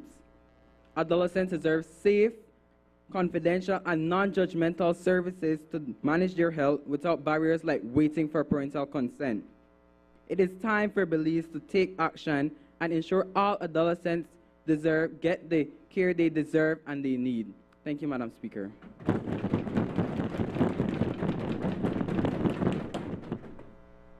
I recognize honorable member for Port Loyola.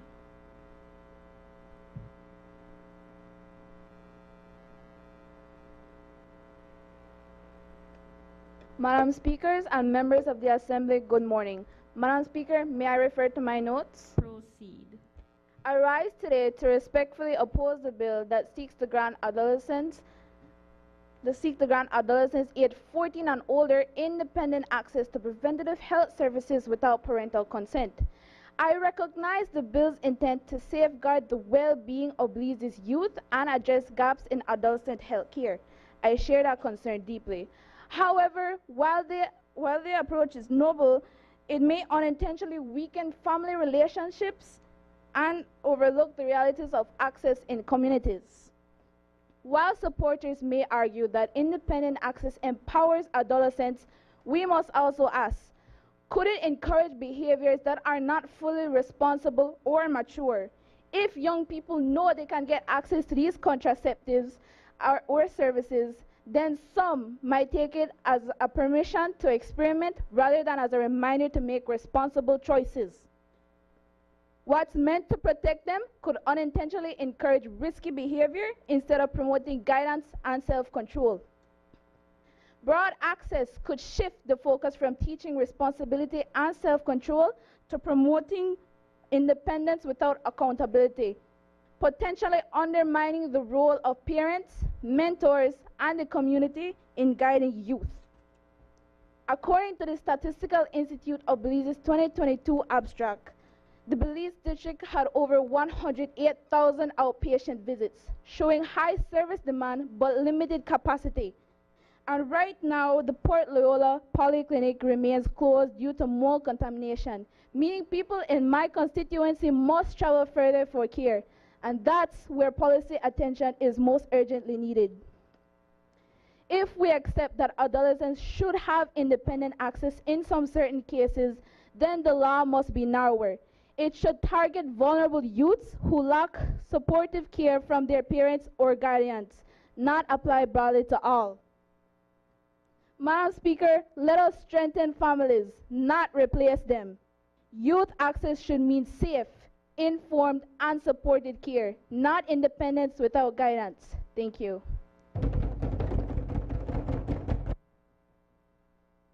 I recognize Honorable Member for Caribbean Shores.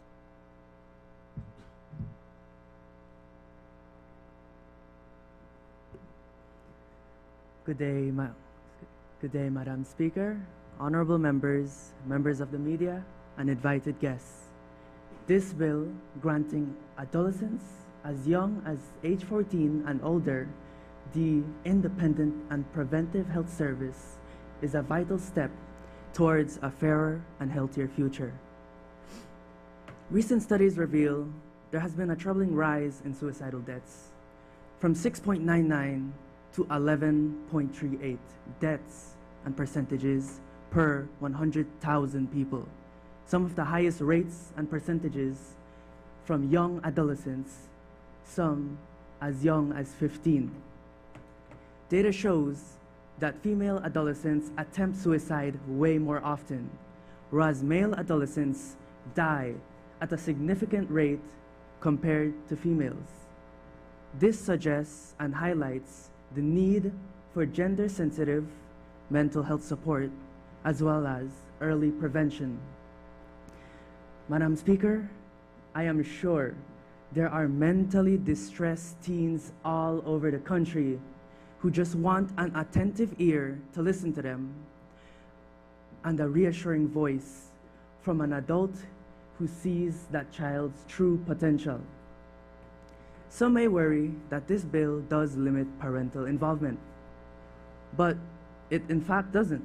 It complements it by supporting the youth who do not have a supportive background, home, or origin.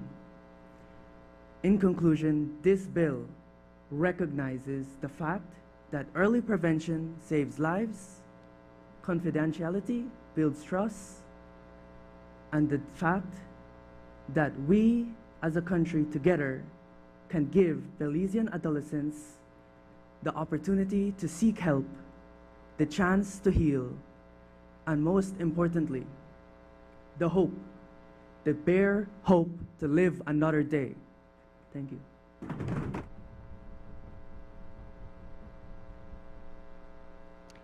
I recognize Honorable Member for Cayo North.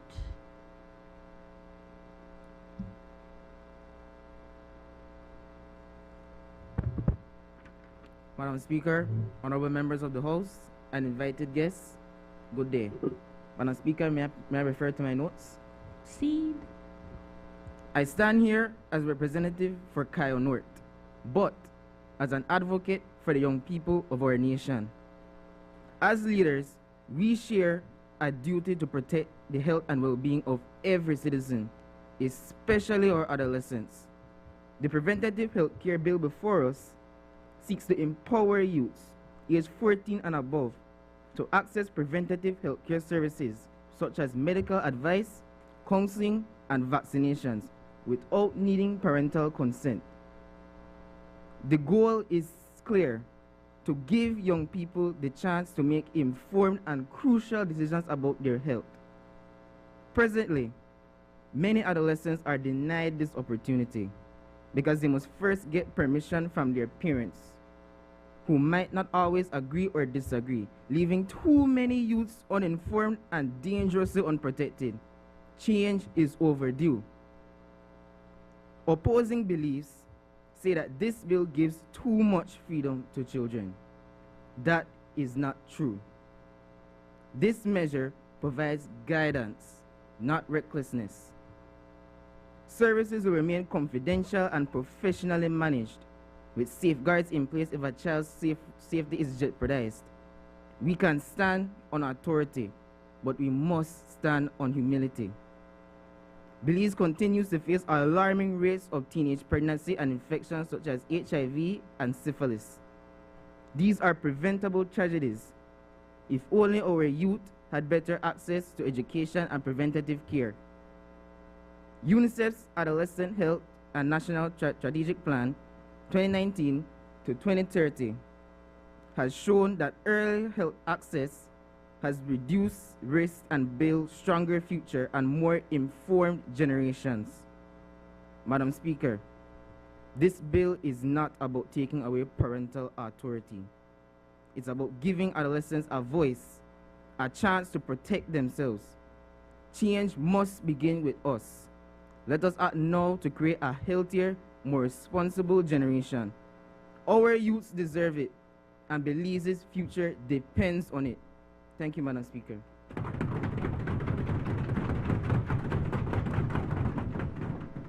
I recognize Honorable Member for Orange Walk East. Madam Speaker, the debate on the Adolescent Preventive Health Protection Bill 2025 has now concluded. I want to thank members on both sides of the House for their interventions, whether in support, in raising concerns, or in offering recommendations. Your contributions have strengthened the discussion on the parliamentary record. This bill puts important protections in place for our adolescents by guaranteeing access to preventive health services, reinforcing confidentiality, and establishing clear standards for informed consent and adolescent-friendly care. These protections are essential because they ensure adolescents can seek timely, safe, and confidential care without unnecessary barriers, supporting better health outcomes for our young people. As we move to the next stage, I continue to respectfully encourage the support of this honorable House.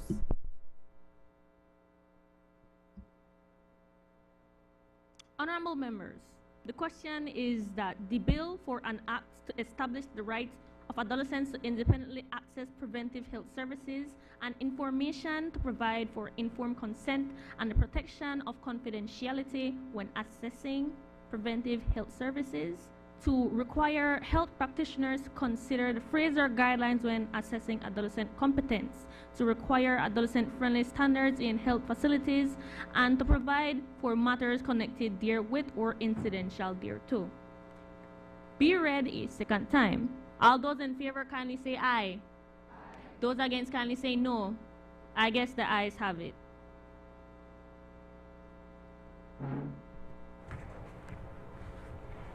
Bill for an act to establish the right of adolescents to independently access preventive health services and information, to provide for informed consent and the protection of confidentiality when accessing preventive health services, to require health practitioners to consider the Fraser Guidelines when assessing adolescent competence, to require adolescent-friendly standards in health facilities, and to provide for matters connected therewith or incidental thereto.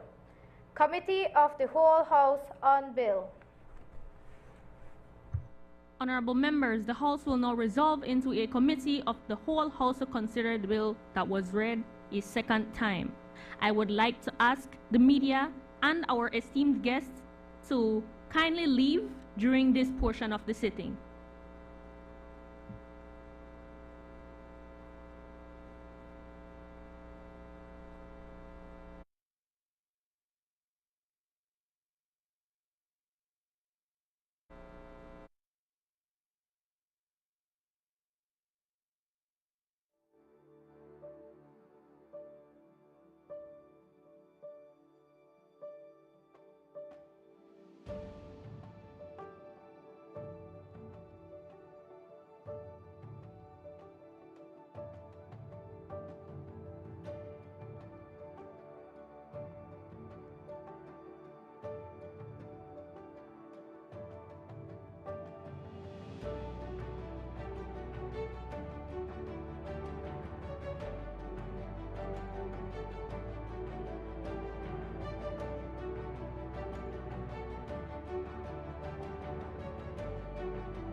Blessed Gardens is servicing home gardens across the country from the nation's capital and helping Belizeans reconnect with nature. We have everything you need for your home garden, so get growing.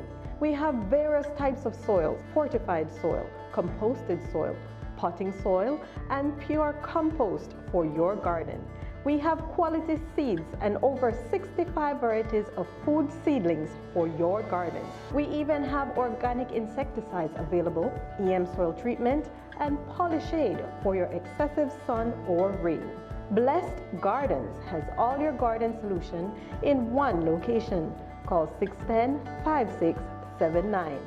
Visit us at the Bumapan Market Plaza or enjoy our free deliveries across the country. Blessed Gardens. Get growing, Belize.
Do you enjoy learning and wanting to know more about Christ your Savior? Then join Phil Sanders in Search of the Lord's Ways every Sunday 7:30 a.m. and 8:30 a.m. on PlusTV for half an hour of beautiful hymns and Bible messages.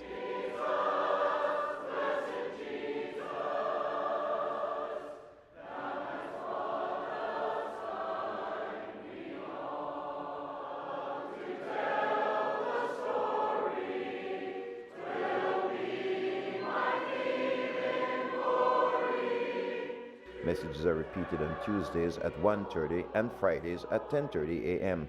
Search in the Word for God's will. Know more and do more for the God we love. In Search of the Lord's Ways with Phil Sanders is being brought to you by the Church of Christ in your area. Be sure to visit.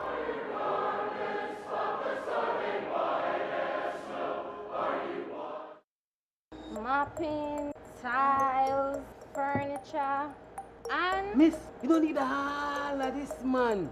Only this you need. You make 4 out of this. And it's cheaper than all of them put together. I want it. Green Clean. All your cleaning needs in one bottle.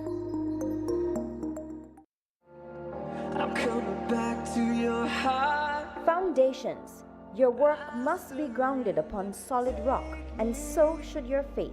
Join Pastor Louis Wade Jr. weekly for Foundations Bible Study, where he goes deep into the Word of God with biblical teachings for better understanding. A person might have potential inside of them, a desire to fulfill something, but the word of the Lord can bring that out of a person. Amen? So in the case of Gideon, though he felt that he could not do it, God had designated for him to do it. And so when God spoke the word through the angel, Gideon became who God knew he was all along.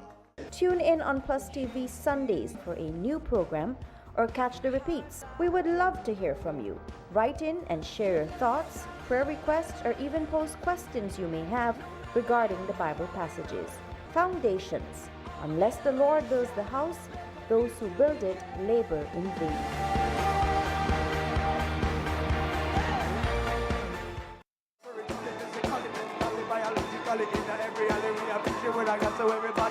So when we praise God, you know something. We're not singing God the love of the Lord. Spice up your next event with professional lighting. Call 610-5679 and give your audience an experience they'll never forget. Proper stage lighting ensures stage visibility, motivates, and sets the mood of the atmosphere. We provide services for weddings, concerts, parties, dance recitals, and much more. Captivate your audience. Improve your production today. Call Shamax Productions at 610-5679 for quality and professional stage lighting.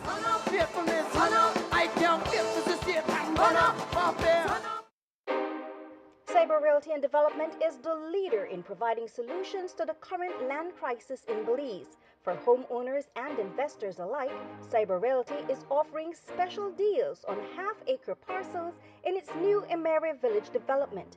Enjoy prime land off mile 37 on the George Price Highway at an unbeatable price. All you need is the initial down payment of $275 Belize dollars. Take advantage and reserve your half-acre home sites today. Emery Village. Join the community. Invest in your future.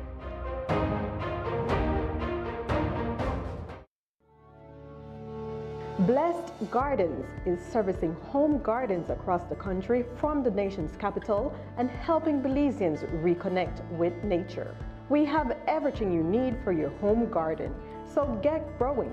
We have various types of soils: fortified soil, composted soil, potting soil, and pure compost for your garden. We have quality seeds and over 65 varieties of food seedlings for your garden. We even have organic insecticides available, EM soil treatment, and Polyshade for your excessive sun or rain. Blessed Gardens has all your garden solution in one location. Call 610-5679. Visit us at the Bamapan Market Plaza or enjoy our free deliveries across the country. Blessed Gardens. Get growing, Belize.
Do you enjoy learning and wanting to know more about Christ your Savior?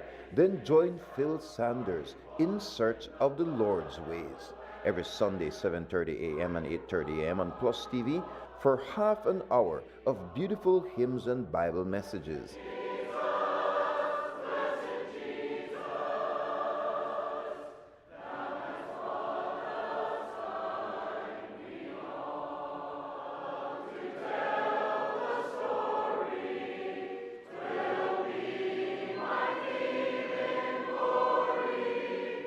Messages are repeated on Tuesdays at 1:30 and Fridays at 10:30 a.m. Search in the Word for God's will. Know more and do more for the God we love. In Search of the Lord's Ways with Phil Sanders is being brought to you by the Church of Christ in your area. Be sure to visit.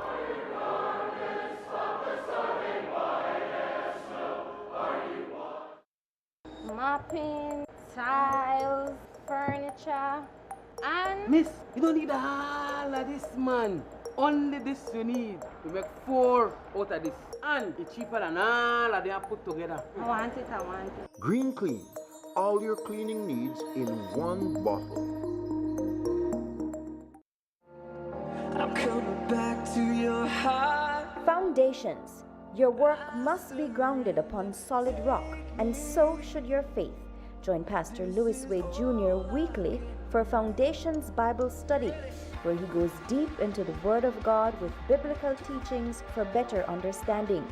A person might have potential inside of them, a desire to fulfill something, but the word of the Lord can bring that out of a person. Amen? So in the case of Gideon, though he felt that he could not do it, God had designated for him to do it. And so when God spoke the word through the angel, Gideon became who God knew he was all along. Tune in on Plus TV Sundays for a new program or catch the repeats. We would love to hear from you. Write in and share your thoughts, prayer requests, or even post questions you may have regarding the Bible passages. Foundations. Unless the Lord builds the house, those who build it labor in vain.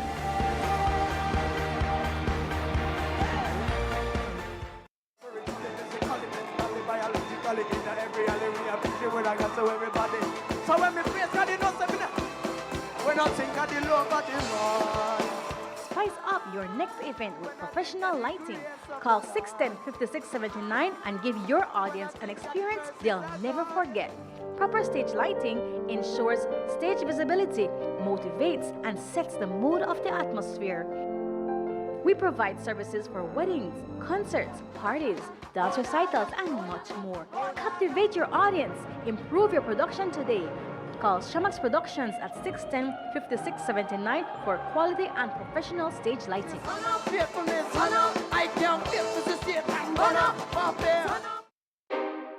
Cyber Realty and Development is the leader in providing solutions to the current land crisis in Belize. For homeowners and investors alike, Cyber Realty is offering special deals on half-acre parcels in its new Emery Village development.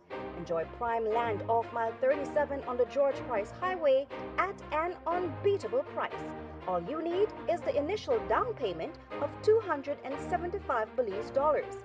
Take advantage and reserve your half-acre home sites today. Emery Village. Join the community. Invest in your future.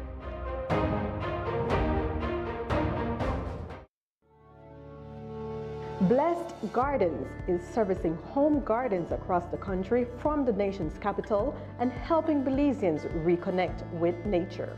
We have everything you need for your home garden, so get growing. We have various types of soils: fortified soil, composted soil, potting soil, and pure compost for your garden. We have quality seeds and over 65 varieties of food seedlings for your garden. We even have organic insecticides available, EM soil treatment, and Polyshade for your excessive sun or rain. Blessed Gardens has all your garden solution in one location. Call 610-5679. Visit us at the Bummapan Market Plaza or enjoy our free deliveries across the country. Blessed Gardens. Get growing, Belize.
Do you enjoy learning and wanting to know more about Christ our Savior? Then join Phil Sanders in Search of the Lord's Ways every Sunday 7:30 a.m. and 8:30 a.m. on PlusTV for half an hour of beautiful hymns and Bible messages.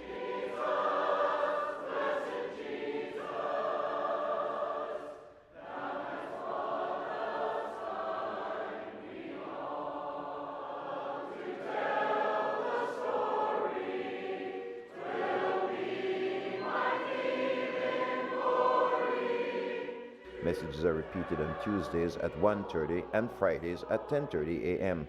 Search in the Word for God's will. Know more and do more for the God we love. In Search of the Lord's Ways with Phil Sanders is being brought to you by the Church of Christ in your area. Be sure to visit.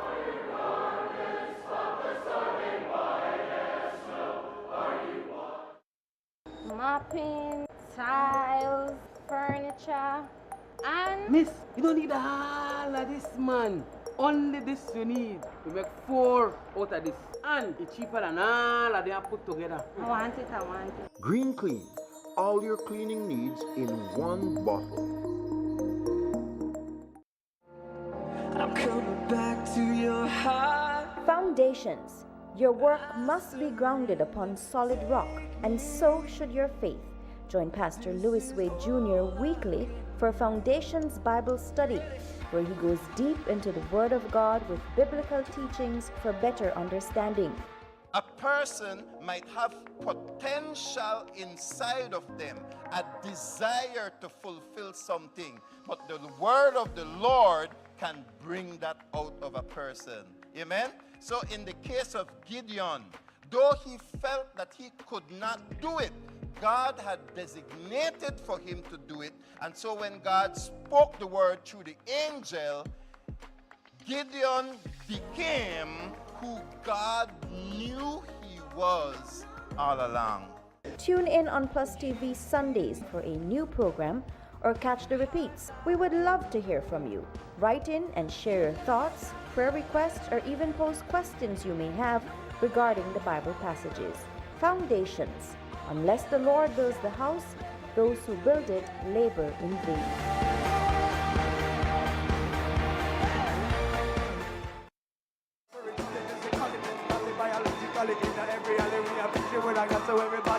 So when we face God, we don't think of the love of the Lord. Spice up your next event with professional lighting. Call 610-5679 and give your audience an experience they'll never forget. Proper stage lighting ensures stage visibility, motivates, and sets the mood of the atmosphere. We provide services for weddings, concerts, parties, dance recitals, and much more. Captivate your audience. Improve your production today. Call Shamax Productions at 610-5679 for quality and professional stage lighting.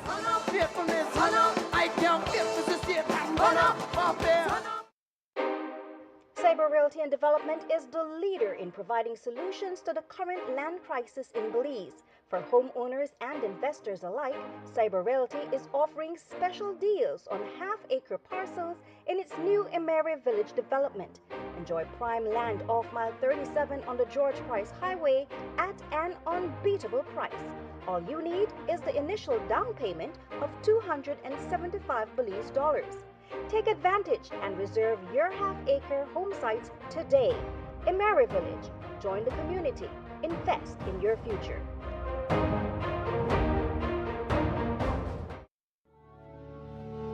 Blessed Gardens is servicing home gardens across the country from the nation's capital and helping Belizeans reconnect with nature. We have everything you need for your home garden, so get growing. We have various types of soils: fortified soil, composted soil, potting soil, and pure compost for your garden. We have quality seeds and over 65 varieties of food seedlings for your garden. We even have organic insecticides available, EM soil treatment, and Polyshade for your excessive sun or rain. Blessed Gardens has all your garden solution in one location. Call 610-5679. Visit us at the Bumapan Market Plaza or enjoy our free deliveries across the country. Blessed Gardens. Get growing, Belize.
Do you enjoy learning and wanting to know more about Christ your Savior? Then join Phil Sanders in Search of the Lord's Ways every Sunday 7:30 a.m. and 8:30 a.m. on PlusTV for half an hour of beautiful hymns and Bible messages.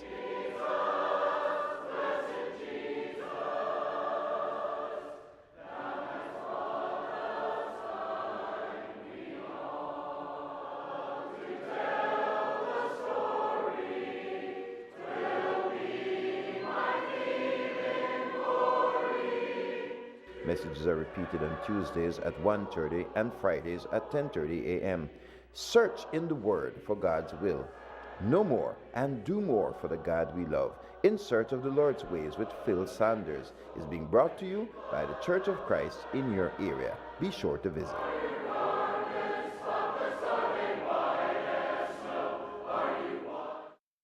Mopping, tiles, furniture, and... Miss, you don't need all of this, man. Only this you need to make 4 out of this. And it's cheaper than all of them put together. I want it.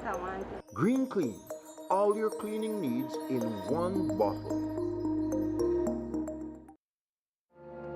I'm coming back to your heart. Foundations. Your work must be grounded upon solid rock, and so should your faith. Join Pastor Louis Wade Jr. weekly for Foundations Bible Study, where he goes deep into the Word of God with biblical teachings for better understanding. A person might have potential inside of them, a desire to fulfill something, but the word of the Lord can bring that out of a person. Amen? So in the case of Gideon, though he felt that he could not do it, God had designated for him to do it. And so when God spoke the word through the angel, Gideon became who God knew he was all along. Tune in on Plus TV Sundays for a new program or catch the repeats. We would love to hear from you. Write in and share your thoughts, prayer requests, or even pose questions you may have regarding the Bible passages. Foundations. Unless the Lord builds the house, those who build it labor in vain.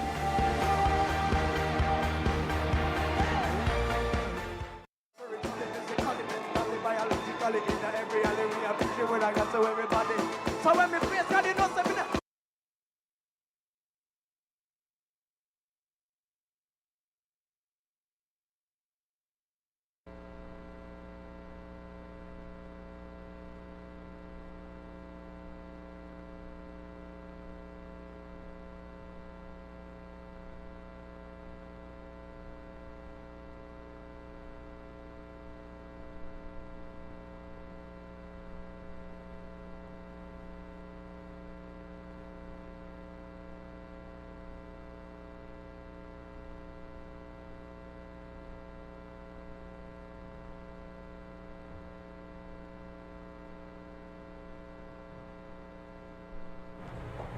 Announcement by President.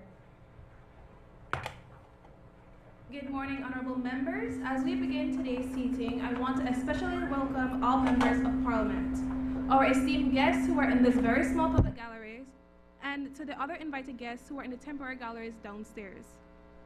And to all those who are watching at home and abroad, I say good morning and welcome. Today marks the 5th Annual Children's Parliament, so let us take this opportunity to make the time count.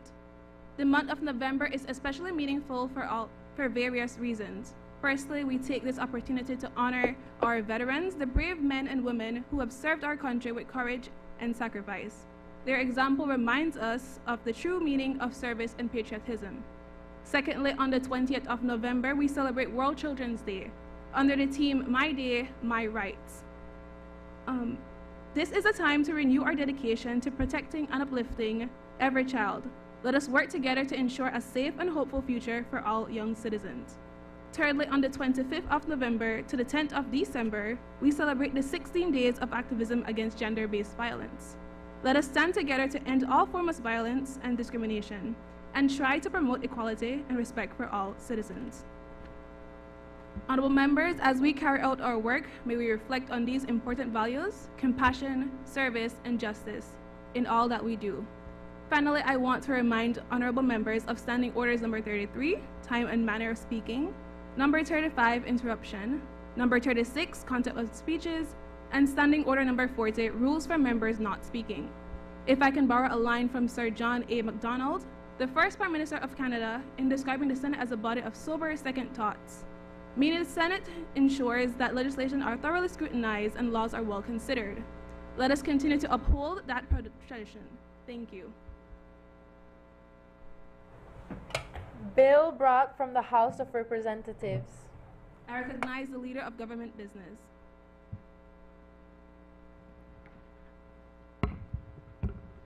Madam President, I rise to take charge of the Adolescent Preventive Health Protection Bill 2025. In accordance with Standing Order number 49-1, I move that this bill be taken through all its stages forthwith. Honorable members, the question is that the bill be taken through all its stages forthwith. All those in favor kindly say aye. Those against kindly say no. I think the ayes have it. Motions relating to the business or sittings of the Senate.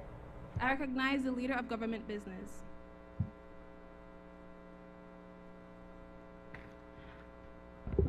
Madam President, I move that it is rising today the Senate adjourn to a date to be fixed by the President. Honorable members, the question is that at its rising today, the Senate adjourned to a date to be fixed by the President. All those in favor kindly say aye. Those against kindly say no. I think the ayes have it. Public business, government business, bill for second reading. I recognize the Leader of Government Business. Good morning, Madam President, fellow parliamentarians, and distinguished guests.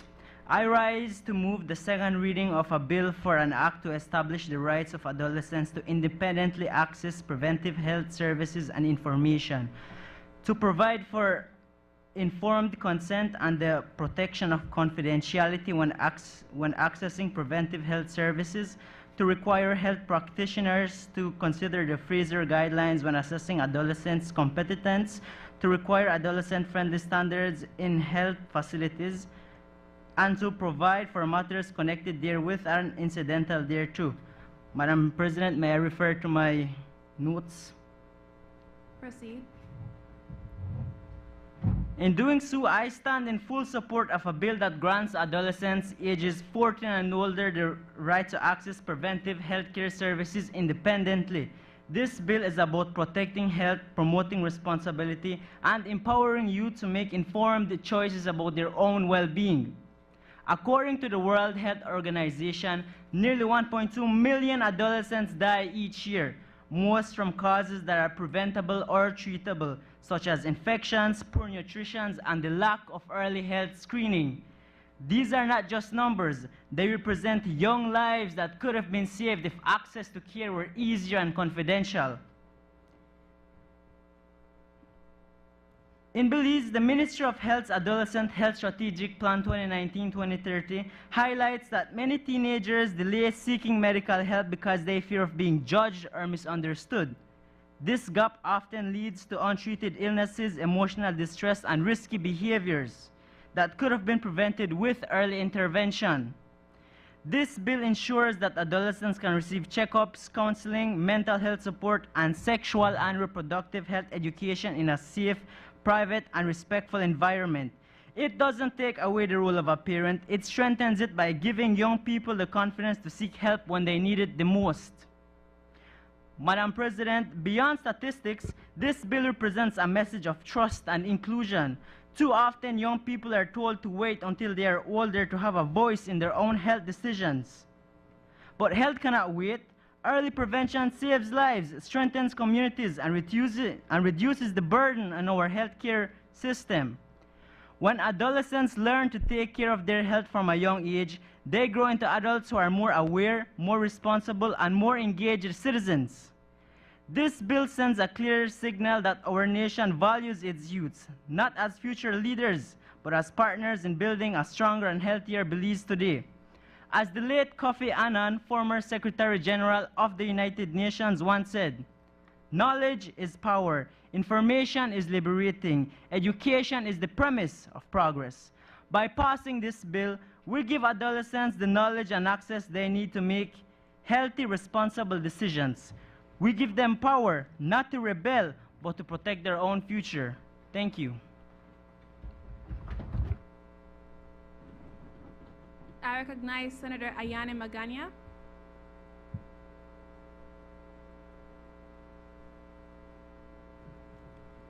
Before I commence, Madam President, may I please refer to my notes? Proceed. A pleasant good day, Madam President, my fellow parliamentarians, and the people of Belize. I want to start by recognizing the good intent behind the bill to grant adolescents aged 14 and older independent access to preventative health service. Its purpose? To empower young people to take charge of their health and remove barriers to care is commendable, and I fully support that intention. However, supporting that goal does not mean ignoring its potential challenges. At age 14, many adolescents are still developing emotionally and mentally. They need proper guidance from parents or guardians when making important medical decisions. Preventative health care, including vaccinations, mental health support, and sexual reproductive health services, involves choices that should be made with understanding and support, not isolation. This bill as written, risk cutting parents out instead of fostering stronger communication between families and health care providers. Additionally, the clear guidelines could confuse healthcare workers about when to involve parents. We must ensure that protecting a teen's privacy does not come out of a cost of their safety or parental awareness. Culturally, we must also remember that many Belizean families' health decisions are made together.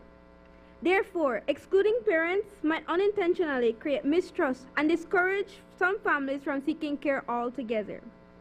So, instead of rejecting this bill, I propose refining it.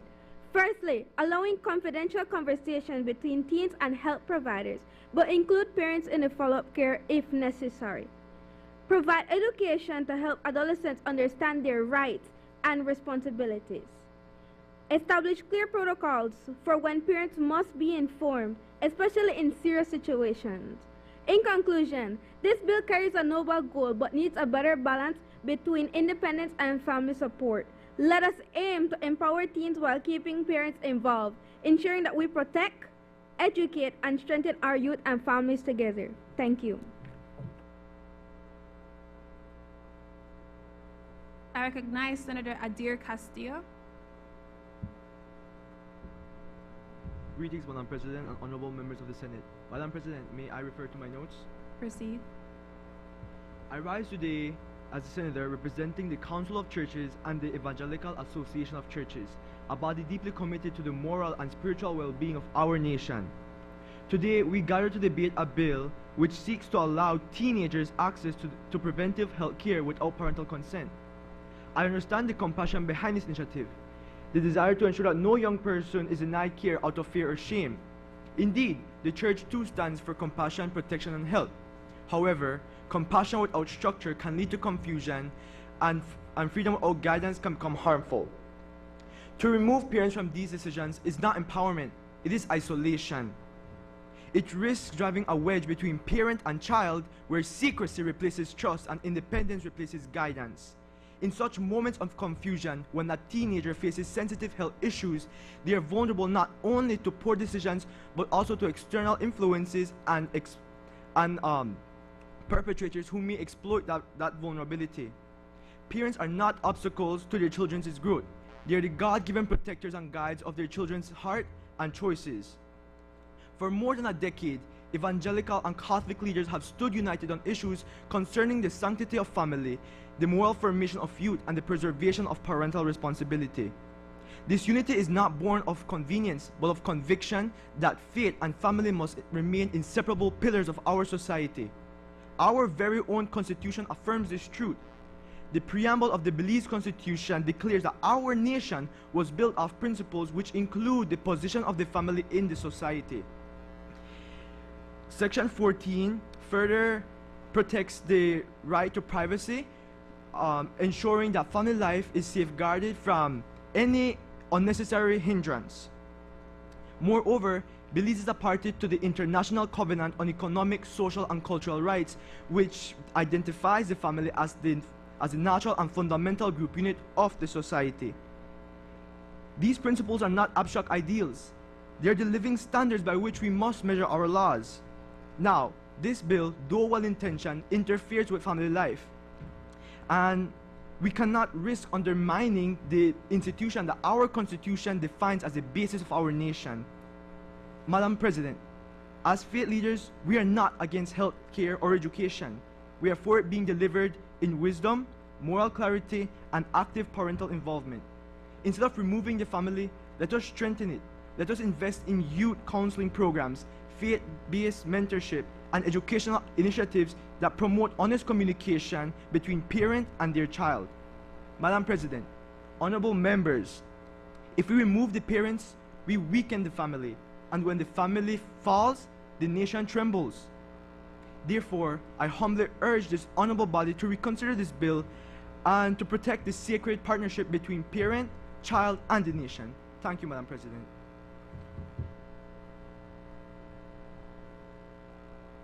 I recognize Senator Lasagna Call.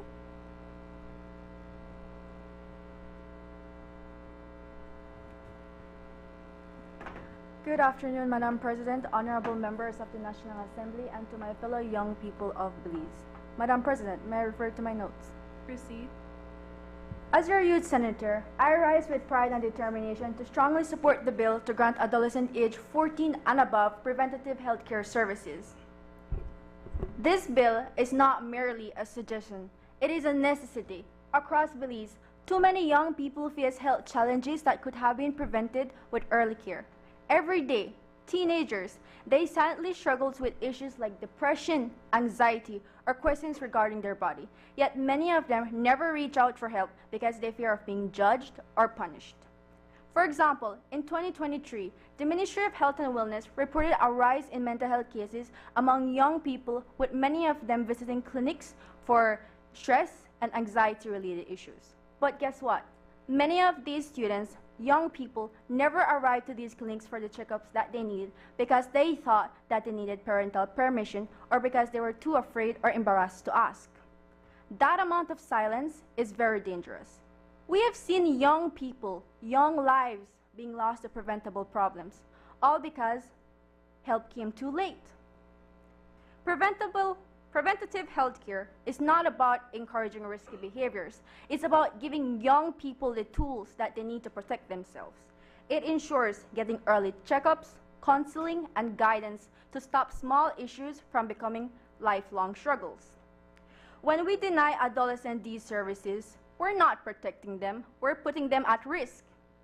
This bill builds a bridge between the youth and the health system, a bridge that is made of privacy, respect, and trust. It ensures that young people can talk to a trained professional about their mental health issues while still involving family when it's safe and supportive. It also teaches responsibility because when young people are trusted, they often rise to the occasion. Now, some may say that 14 is too young to take responsibility, but let's look at the major reality. Many of our 14-year-olds are already making major life decisions. They care for younger siblings, they manage school stress, and they even work to provide for their family. If we trust young people with these responsibilities, why not trust them to care for their own health? Now, this bill is not without safeguard. It includes maturity assessment, confidentiality limits, and professional guidance. So protection is always the major priority. Similar systems in other Caribbean countries, for example, Jamaica and Barbados, have already shown success in reducing teen pregnancy and improving mental health outcomes. If other Caribbean countries can, Belize should and can follow that lead. Passing this bill means saving life. It means giving hope to the girl who is afraid to ask about her body, to the boy who is embarrassed to talk about his mental health, or to the student who simply wants to stay healthy and focused in school. Let us not delay this compassion. Let us not delay protection. Instead, let us pass this bill for our future, for our nation, and for our young people of Belize. Thank you, Madam President.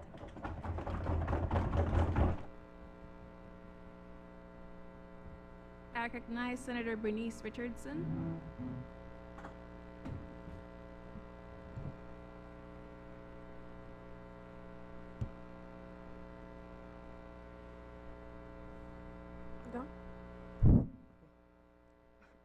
Good morning, Madam President, honorable parliamentarians, and invited guests.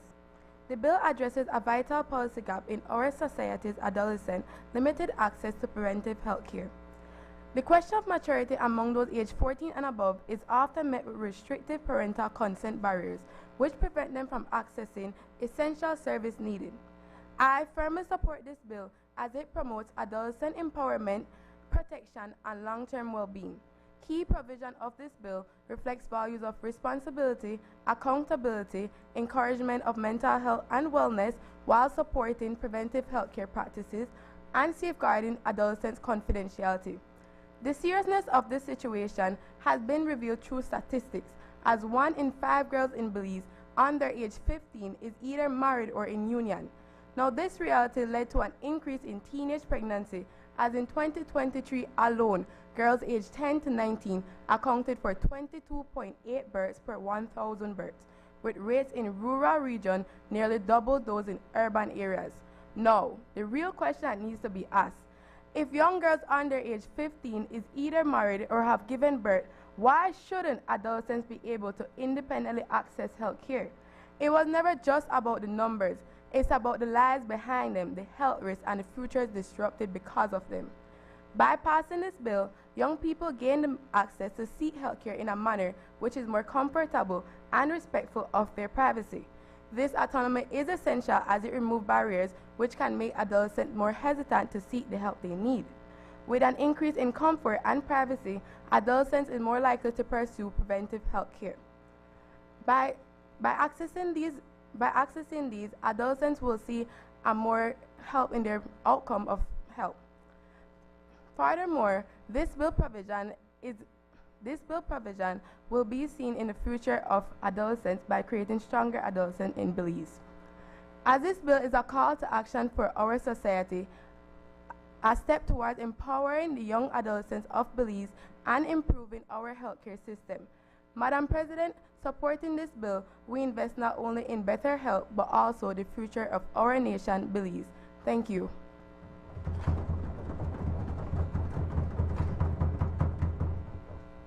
I recognize Senator Nathaniel Rodriguez.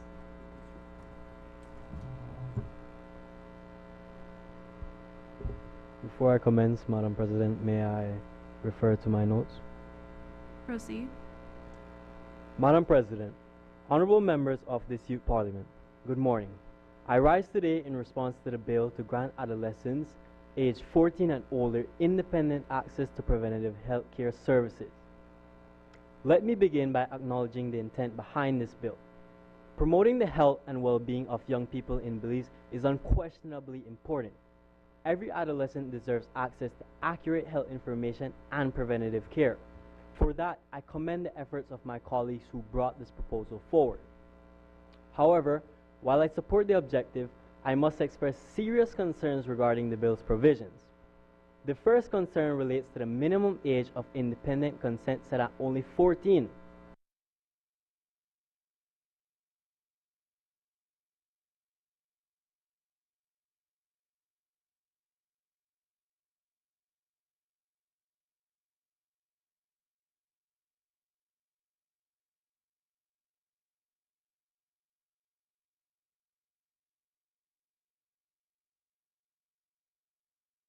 Concern relates to the minimum age of independent consent set at only 14. Adolescents at this age may not yet have the maturity or understandings required to make parents almost entirely, except in very narrow circumstances.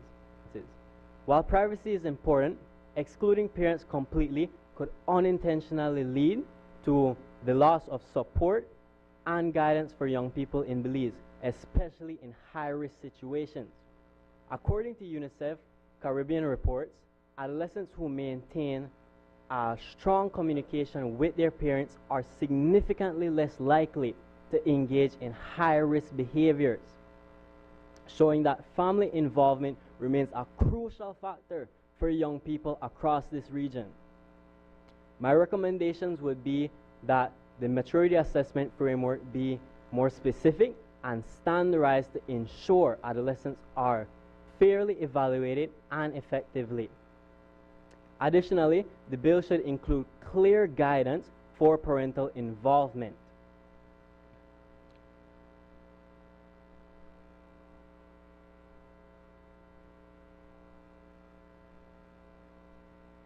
In ways that respect both adolescents' autonomy and their family support.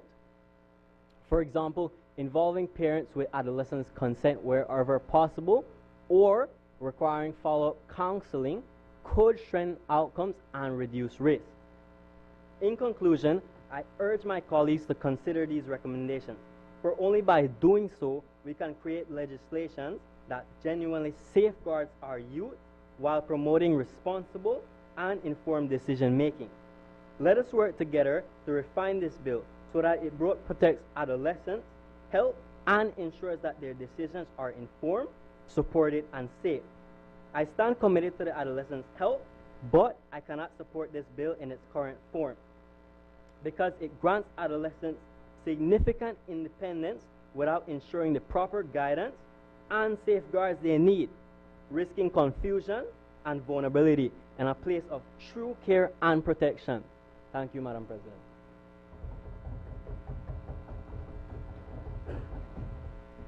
I recognize Senator Rihanna Tucker.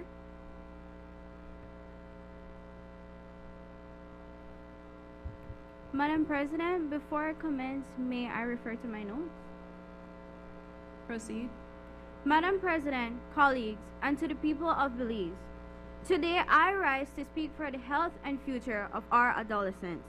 Imagine a 15-year-old girl who notices unusual symptoms but is unable to see a doctor due to the lack of parental consent. Or a 16-year-old boy struggling with anxiety but is unable to seek counseling privately. These aren't rare stories. These stories are happening across Belize.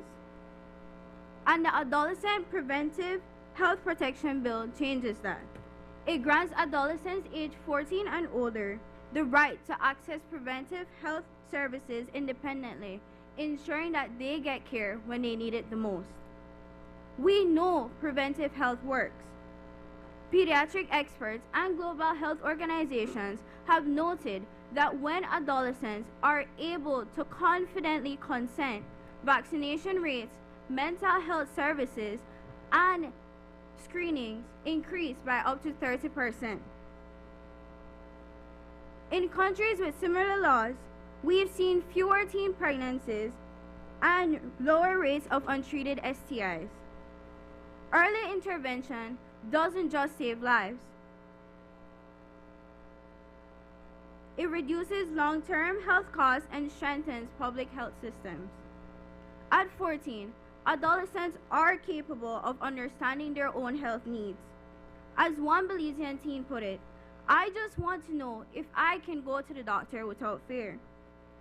The Adolescent Preventative Health Protection Bill respects that right. It protects privacy and empowers decision making. The United Nations Population Fund reminds us that access to health services is a right, it's not a privilege.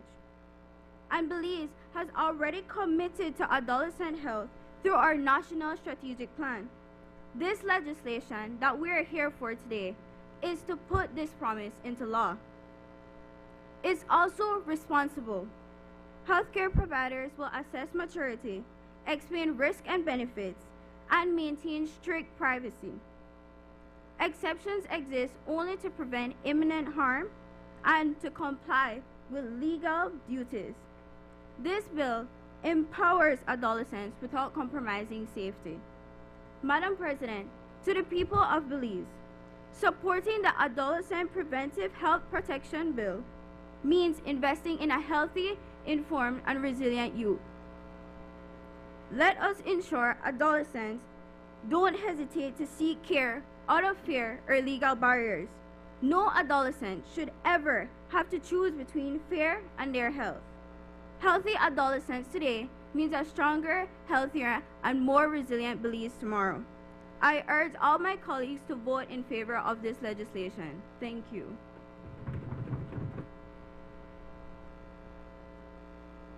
I recognize Senator Alonzo Martinez.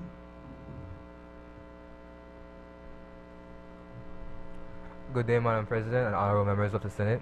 Madam President, may I refer to my notes? Proceed. It is an honor to stand before you today in full support of this bill that defines a remarking step in how we treat and value our young people. Granting adolescents aged 14 and older independent access to preventive healthcare services is not merely symbolic, yet just as real gaps in our health systems that puts our youth at risk.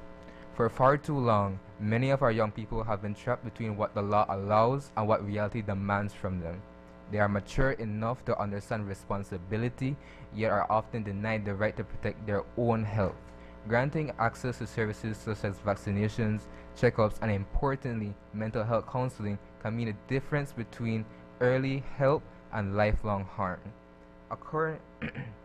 According to our recent national data reviewed by UNICEF and the National Health Information System, attempted suicides remain the most common among adolescents aged 15 to 19. While attempted suicide rates have fluctuated over the last 5 years, the suicide mortality rate has only risen steadily from 6.99 per 100,000 people in 2019 to 11.39 per 100,000 people in 2023. These findings make one truth impossible to ignore, that timely, confidential access to healthcare is essential if we hope to prevent tragedies among our youth. This bill is not about undermining parental roles. It's about protecting lives and promoting responsibility. By allowing adolescents to make informed decisions about their own health, we empower them and make the legal frameworks for healthcare providers to make the best decisions for them without hesitation. By taking action now, we reduce preventable harm and build a healthier, stronger generation for the future of our nation. Madam President, challenges will arise, but they are the reason to refine and not to delay. Let us act decisively to protect our youth and ensure that every adolescent in Belize has access to healthcare that they need with respect, dignity, and understanding. Thank you.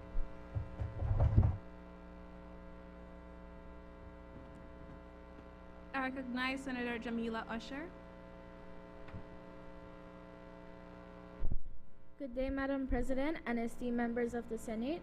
Madam President, may I refer to my notes? Proceed.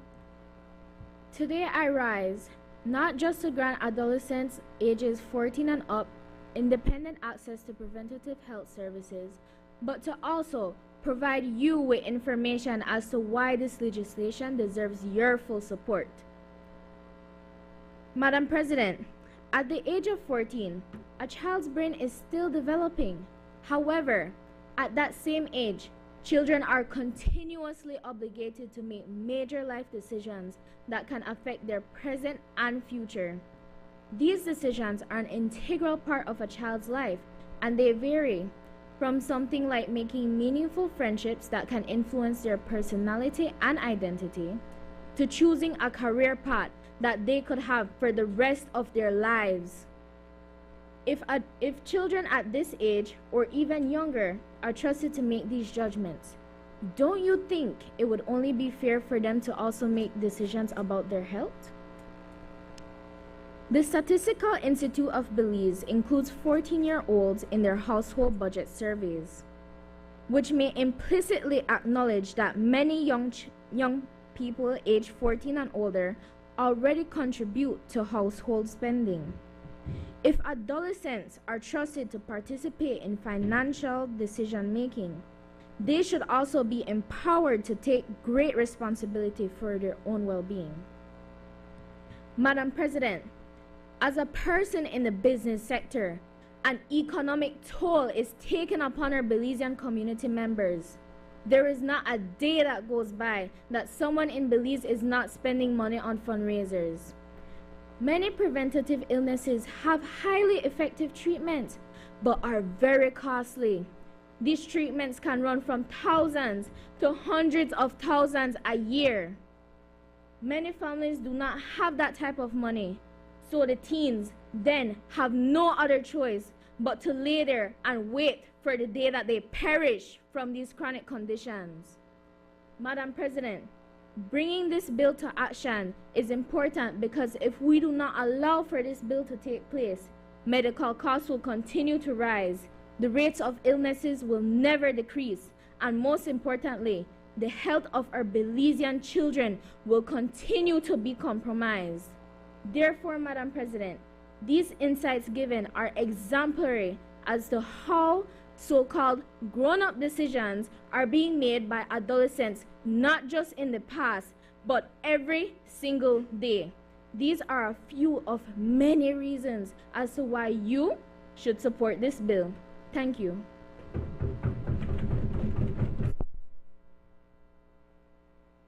I recognize Senator Aliyah Chavarria.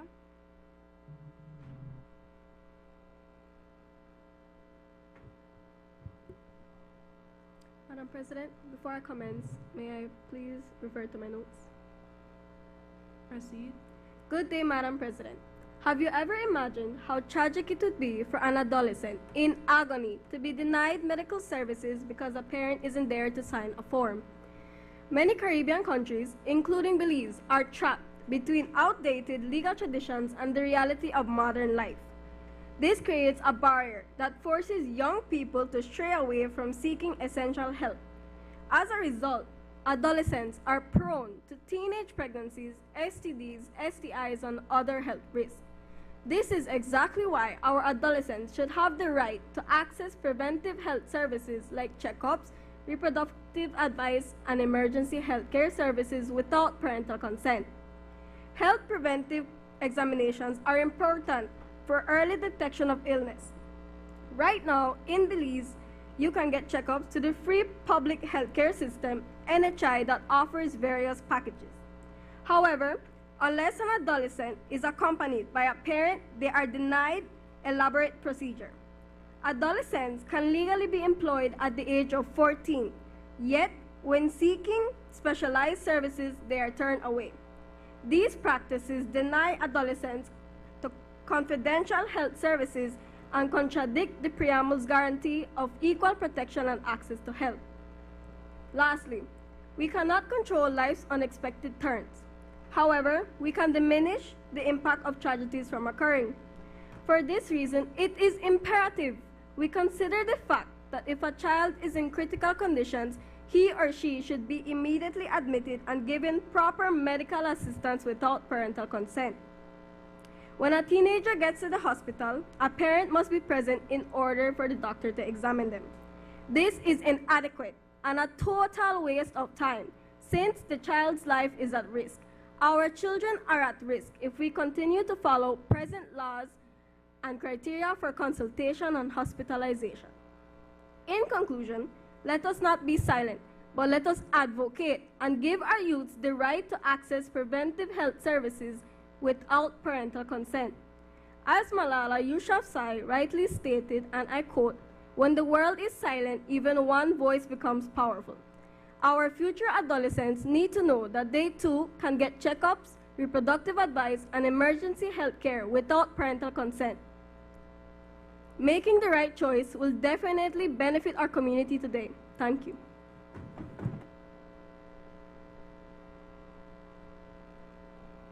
I recognize Senator Darrell Cano. Greetings, Madam President, honorable senators, and fellow Belizeans. Madam President, may I refer to my notes? Proceed.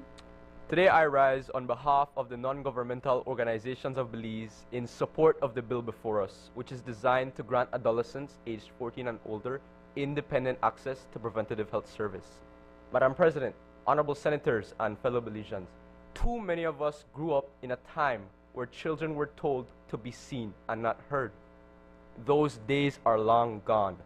The youth of Belize are not only present, today they are making their presence felt. And let my voice echo in these hallowed chambers. This move is long overdue.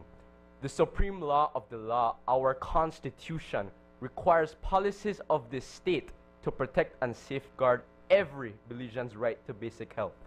No one should be denied care because of fear, stigma, or family circumstance. Health workers, educators, parents, and NGOs see daily how barriers to services affect our youth. Madam President, our youth is at risk. This legislative step is therefore a critical one, and one that we commend, because it is an effort to empower our adolescents with the right to seek timely, confidential, and preventative care. NGOs have always championed informed decision-making.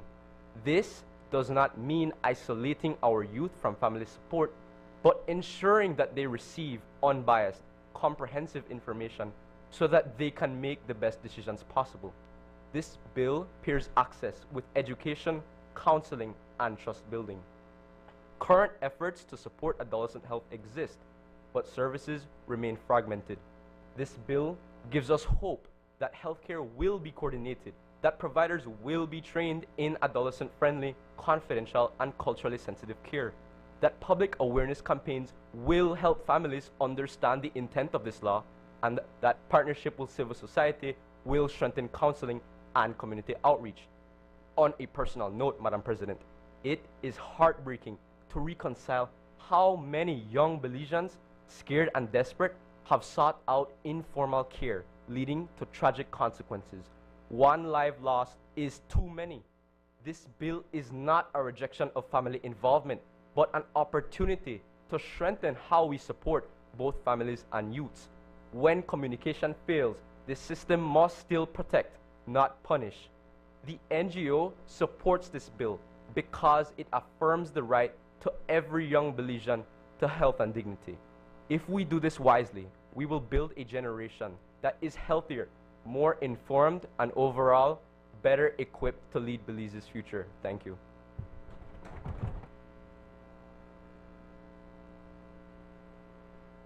I recognize Senator Jocelyn Campos.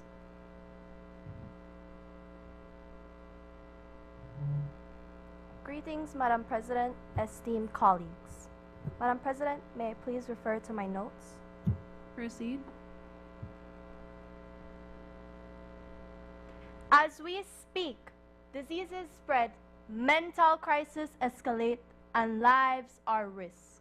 Not because of limited resources to aid, but because we place bureaucratic barriers before our youth and their much needed care.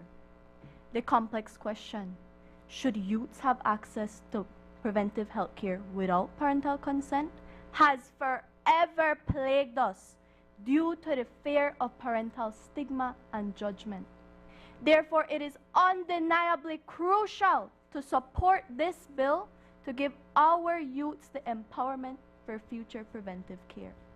Madam President, according to PANCAP, there is an estimated 3,500 individuals aged 15 years and above living with AIDS in Belize. A report on the trends in suicides done by UNICEF Belize states that attempted suicides were most prevalent among adolescents aged 15 to 19 years old. Statistics don't lie. Many of these incidents are related to the fear of parental stigma. This isn't about undermining families. It's about meeting our youth where they are. Parental rights remain intact for non-preventive health care. This bill removes one barrier, just one, that currently stands between our vulnerable youth and life-saving health care. In an ideal world, children would have supportive parents. But we don't legislate for ideal worlds. We legislate for the real one. The real one includes judgmental, abusive, and neglectful parents who put their beliefs before their child's welfare. So I ask you, Madam President, does our youth's preventive health care really depend on parental authorization? Or do we believe that all adolescents deserve to protect their health and future? Preventive health care, as defined by the Centers for Medicare, is the preemption of diseases or any other health-related concerns. This includes annual checkups, vaccinations, STI testing and treatments, and reproductive health education. Access to these services benefits their future. Remember, today's youth is tomorrow's future. How can our nation prosper if tomorrow's future cannot access the medical attention needed to prevent such tragedies? So I urge you today, Madam President, to think about our youths, our country's future. Now is the time to work together to implement the access of preventive health care without parental consent. Thank you, Madam President.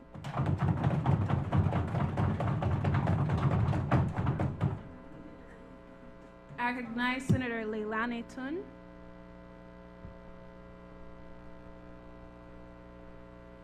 Madam President and esteemed colleagues, before we begin, Madam President, may I refer to my notes? Proceed. The proposal to grant adolescents aged 14 and older independent access to preventive health services is well intended. Its objective is to provide health education, mental health screening, and sexual health services. However, before implementing the proposed bill, I ask you to consider 3 factors. Number 1, the maturity of children. Number 2, the potential risks of confidentiality. And number 3, the promotion of potentially risky behavior. Point 1, the rational and emotional development of our youth may vary. and their choices will have long-lasting consequences. Many 14-year-olds will not fully grasp the implications of their healthcare decisions. Fellow senators, if out of concern for the well-being of our youth, we raise the legal age of consent to 16 and the legal age of marriage to 18, then are we not contradicting ourselves by allowing 14-year-olds to get Plan B pills? The second point, confidentiality robs parents and guardians from information access. If families, the backbone of society, will offer support and guidance to our youth, sharing information with a trusted adult is necessary. Keeping the bill in its current form means that healthcare providers will be forced to make decisions that will not always benefit our youth. Point 3. The bill unintentionally encourages risky behavior.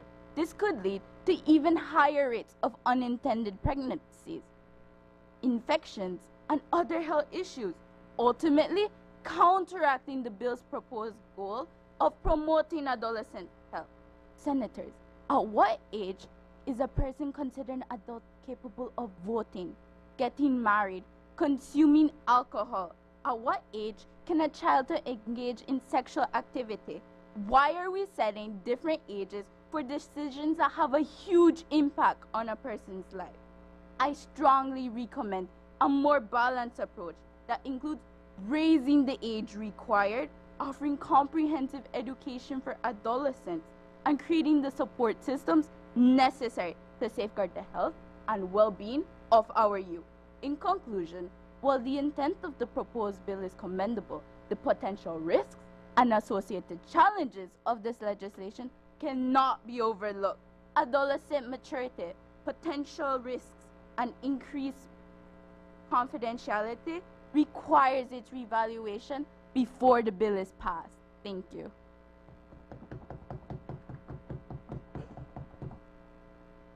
I recognize the leader of business, government business.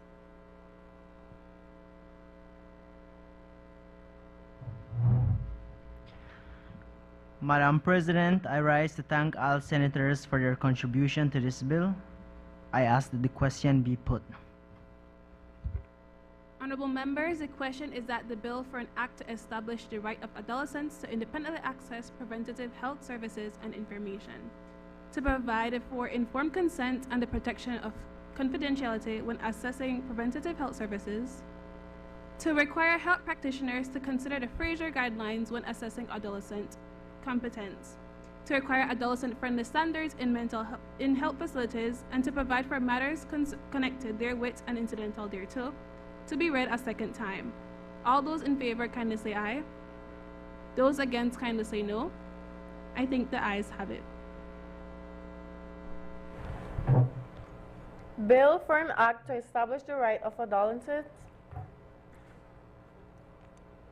to independently access preventative health services and information, to provide for informed consent and the protection of confidentiality when accessing preventative health services, to require health practitioners to consider the Fraser guidelines when assessing adolescents' competence, to require adolescent-friendly standards in the health facilities, and to provide for matters connected therewith and incidental thereto. Committee of the Whole Senate on Bail. Honorable members, in accordance with Standing Order 54, the Senate will now resolve itself into the Committee of the Whole Senate to consider the bill that was read a second time. I would like to ask the visitors in the gallery to kindly leave during this portion of the meeting. You may, of course, return.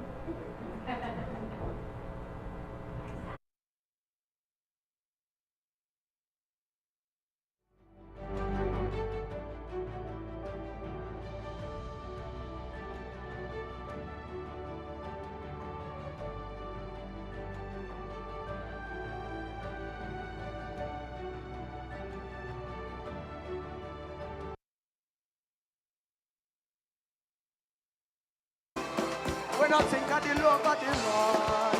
Spice up up your next event with professional lighting. Call 610-5679 and give your audience an experience they'll never forget. Proper stage lighting ensures stage visibility, motivates, and sets the mood of the atmosphere. We provide services for weddings, concerts, parties, dance recitals, and much more. Captivate your audience. Improve your production today.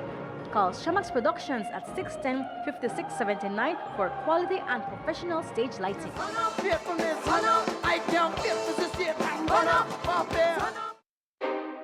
Cyber Realty and Development is the leader in providing solutions to the current land crisis in Belize. For homeowners and investors alike, Cyber Realty is offering special deals on half-acre parcels in its new Emery Village development. Enjoy prime land off mile 37 on the George Price Highway at an unbeatable price. All you need is the initial down payment of $275 Belize dollars. Take advantage and reserve your half-acre home sites today. Emery Village. Join the community. Invest in your future.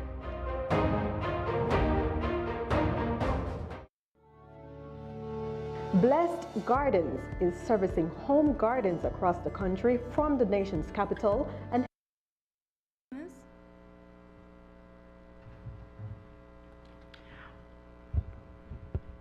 Madam President, I rise to report that the Committee of the Whole Senate has considered the Adolescent Preventive Health Protection Bill 2025 and passed it without amendment.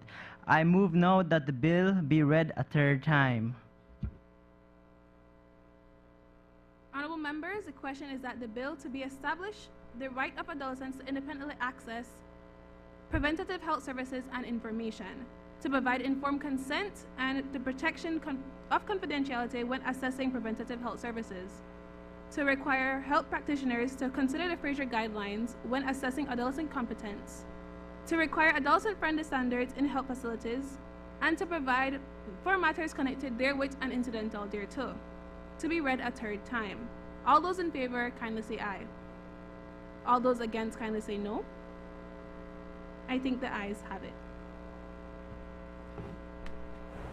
Bill for an act to establish the right of adolescents to independently access preventative health services and information, to provide for informed consent and the protection of confidentiality when accessing preventative health services, to require health practitioners to consider the Fraser Guidelines when assessing adolescents' competence, to require adolescent-friendly standards in health facilities and to provide for matters connected therewith and incidental thereto. Adjournment. I recognize the Leader of Government Business. Madam President, I move that the Senate now be adjourned. Honorable members, the question is that the Senate do now adjourn. All those in favor, kindly say aye. All those against, kindly say no. I think the ayes have it. The Senate now stands adjourned.